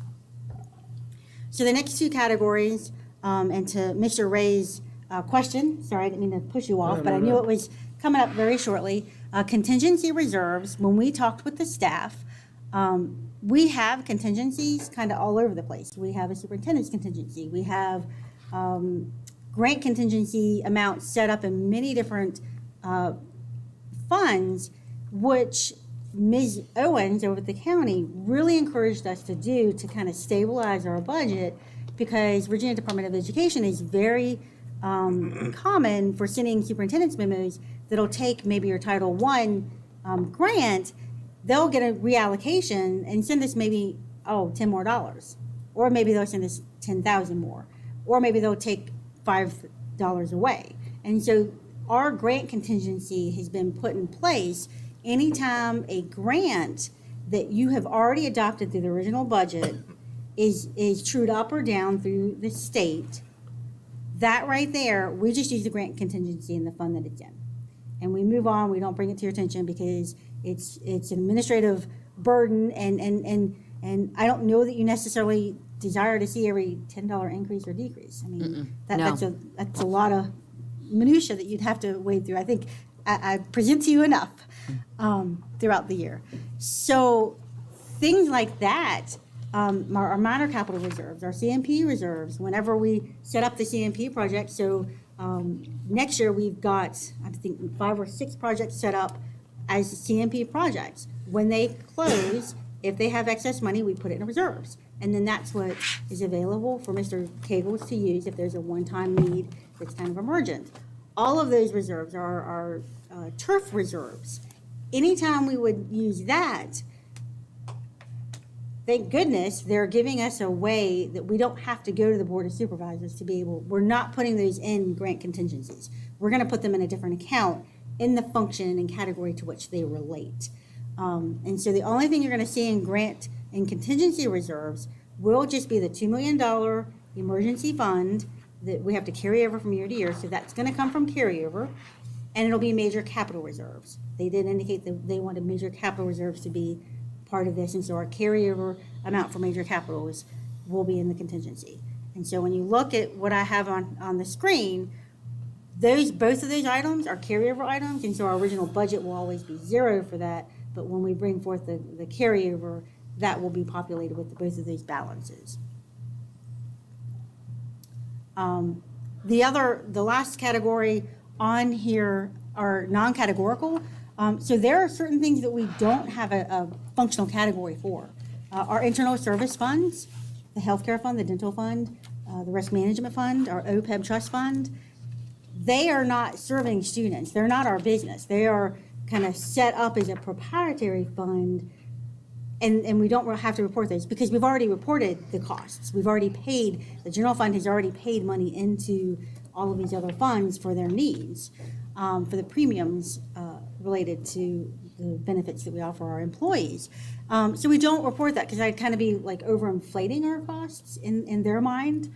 So there is no category. So we'll put that in a non-category. The other one is the student activity funds. So when we added student activity funds to the ACFR a couple of years ago, like I previously said, the VDOE did not add them as a function, but Schedule G was how we reported it. So we just gave a lump sum for just the student activity dollars that just related to student activity. So we would take out any of the school board transfers back and forth, would not be reported under this number. That would also be under the non-categorical. So I'm going really fast in the effort of time, so just slow me up if you need. So I've kind of already talked about a little bit of this. Bullet 1 I've already kind of mentioned, and let's see, bullet 2 I've already kind of mentioned. So the one thing I do want to point out under bullet 2 with the contingency reserves, I already mentioned what's in there, but as a point of clarification, that will mean for this next school year, if you want to use major capital reserves, and we have used it this year, we will have to get a Board of Supervisors for approval before we can move forward with any project with these dollars. It's removing a lot of trust, isn't it? That's a rhetorical question. You don't have to answer. Well, can I ask a clarifying question? I think it's important, hopefully, as we're moving these projects forward. No, I'm just. And the reason being, you can't spend out of that contingency bucket. You've got to move it someplace else in order to spend it related to the areas you're spending it in. So my question is hopefully over this next year, even as we start to hopefully spend some of those funds toward, upfront costs and so forth, site preparation and these new projects, I'm assuming even those kind of things we'll have to take to the Board of Supervisors to approve as we do it, or not? I don't think so. No? Okay. No, I don't think so. I think major capital would be the only thing, because it's gonna be in its own category. But don't they live in major capital? Those kind of things that we would spend money on? But that would be already allocated to a project. It Okay. would be unallocated. If it's unallocated to a project, then, so I think So if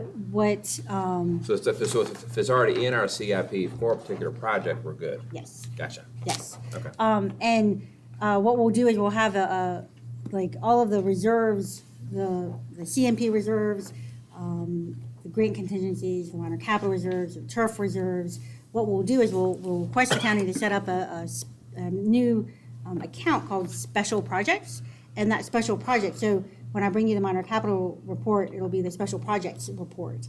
And that will be money that we've set aside to use for special projects going forward. And that will be, we'll have to separate those into the correct category so that between the big categories they're right, but we will assign a little bit of those to the categories that make best sense, so we don't have to take anything to the school board.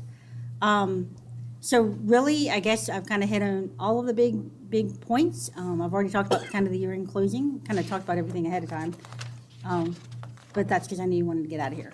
So as we're heading into these uncharted territories, if there's any questions, I can answer them, or if you want I just have one, not to lengthen this, but will they set up a cost center based on what they give us and then NECs or in expense codes under that?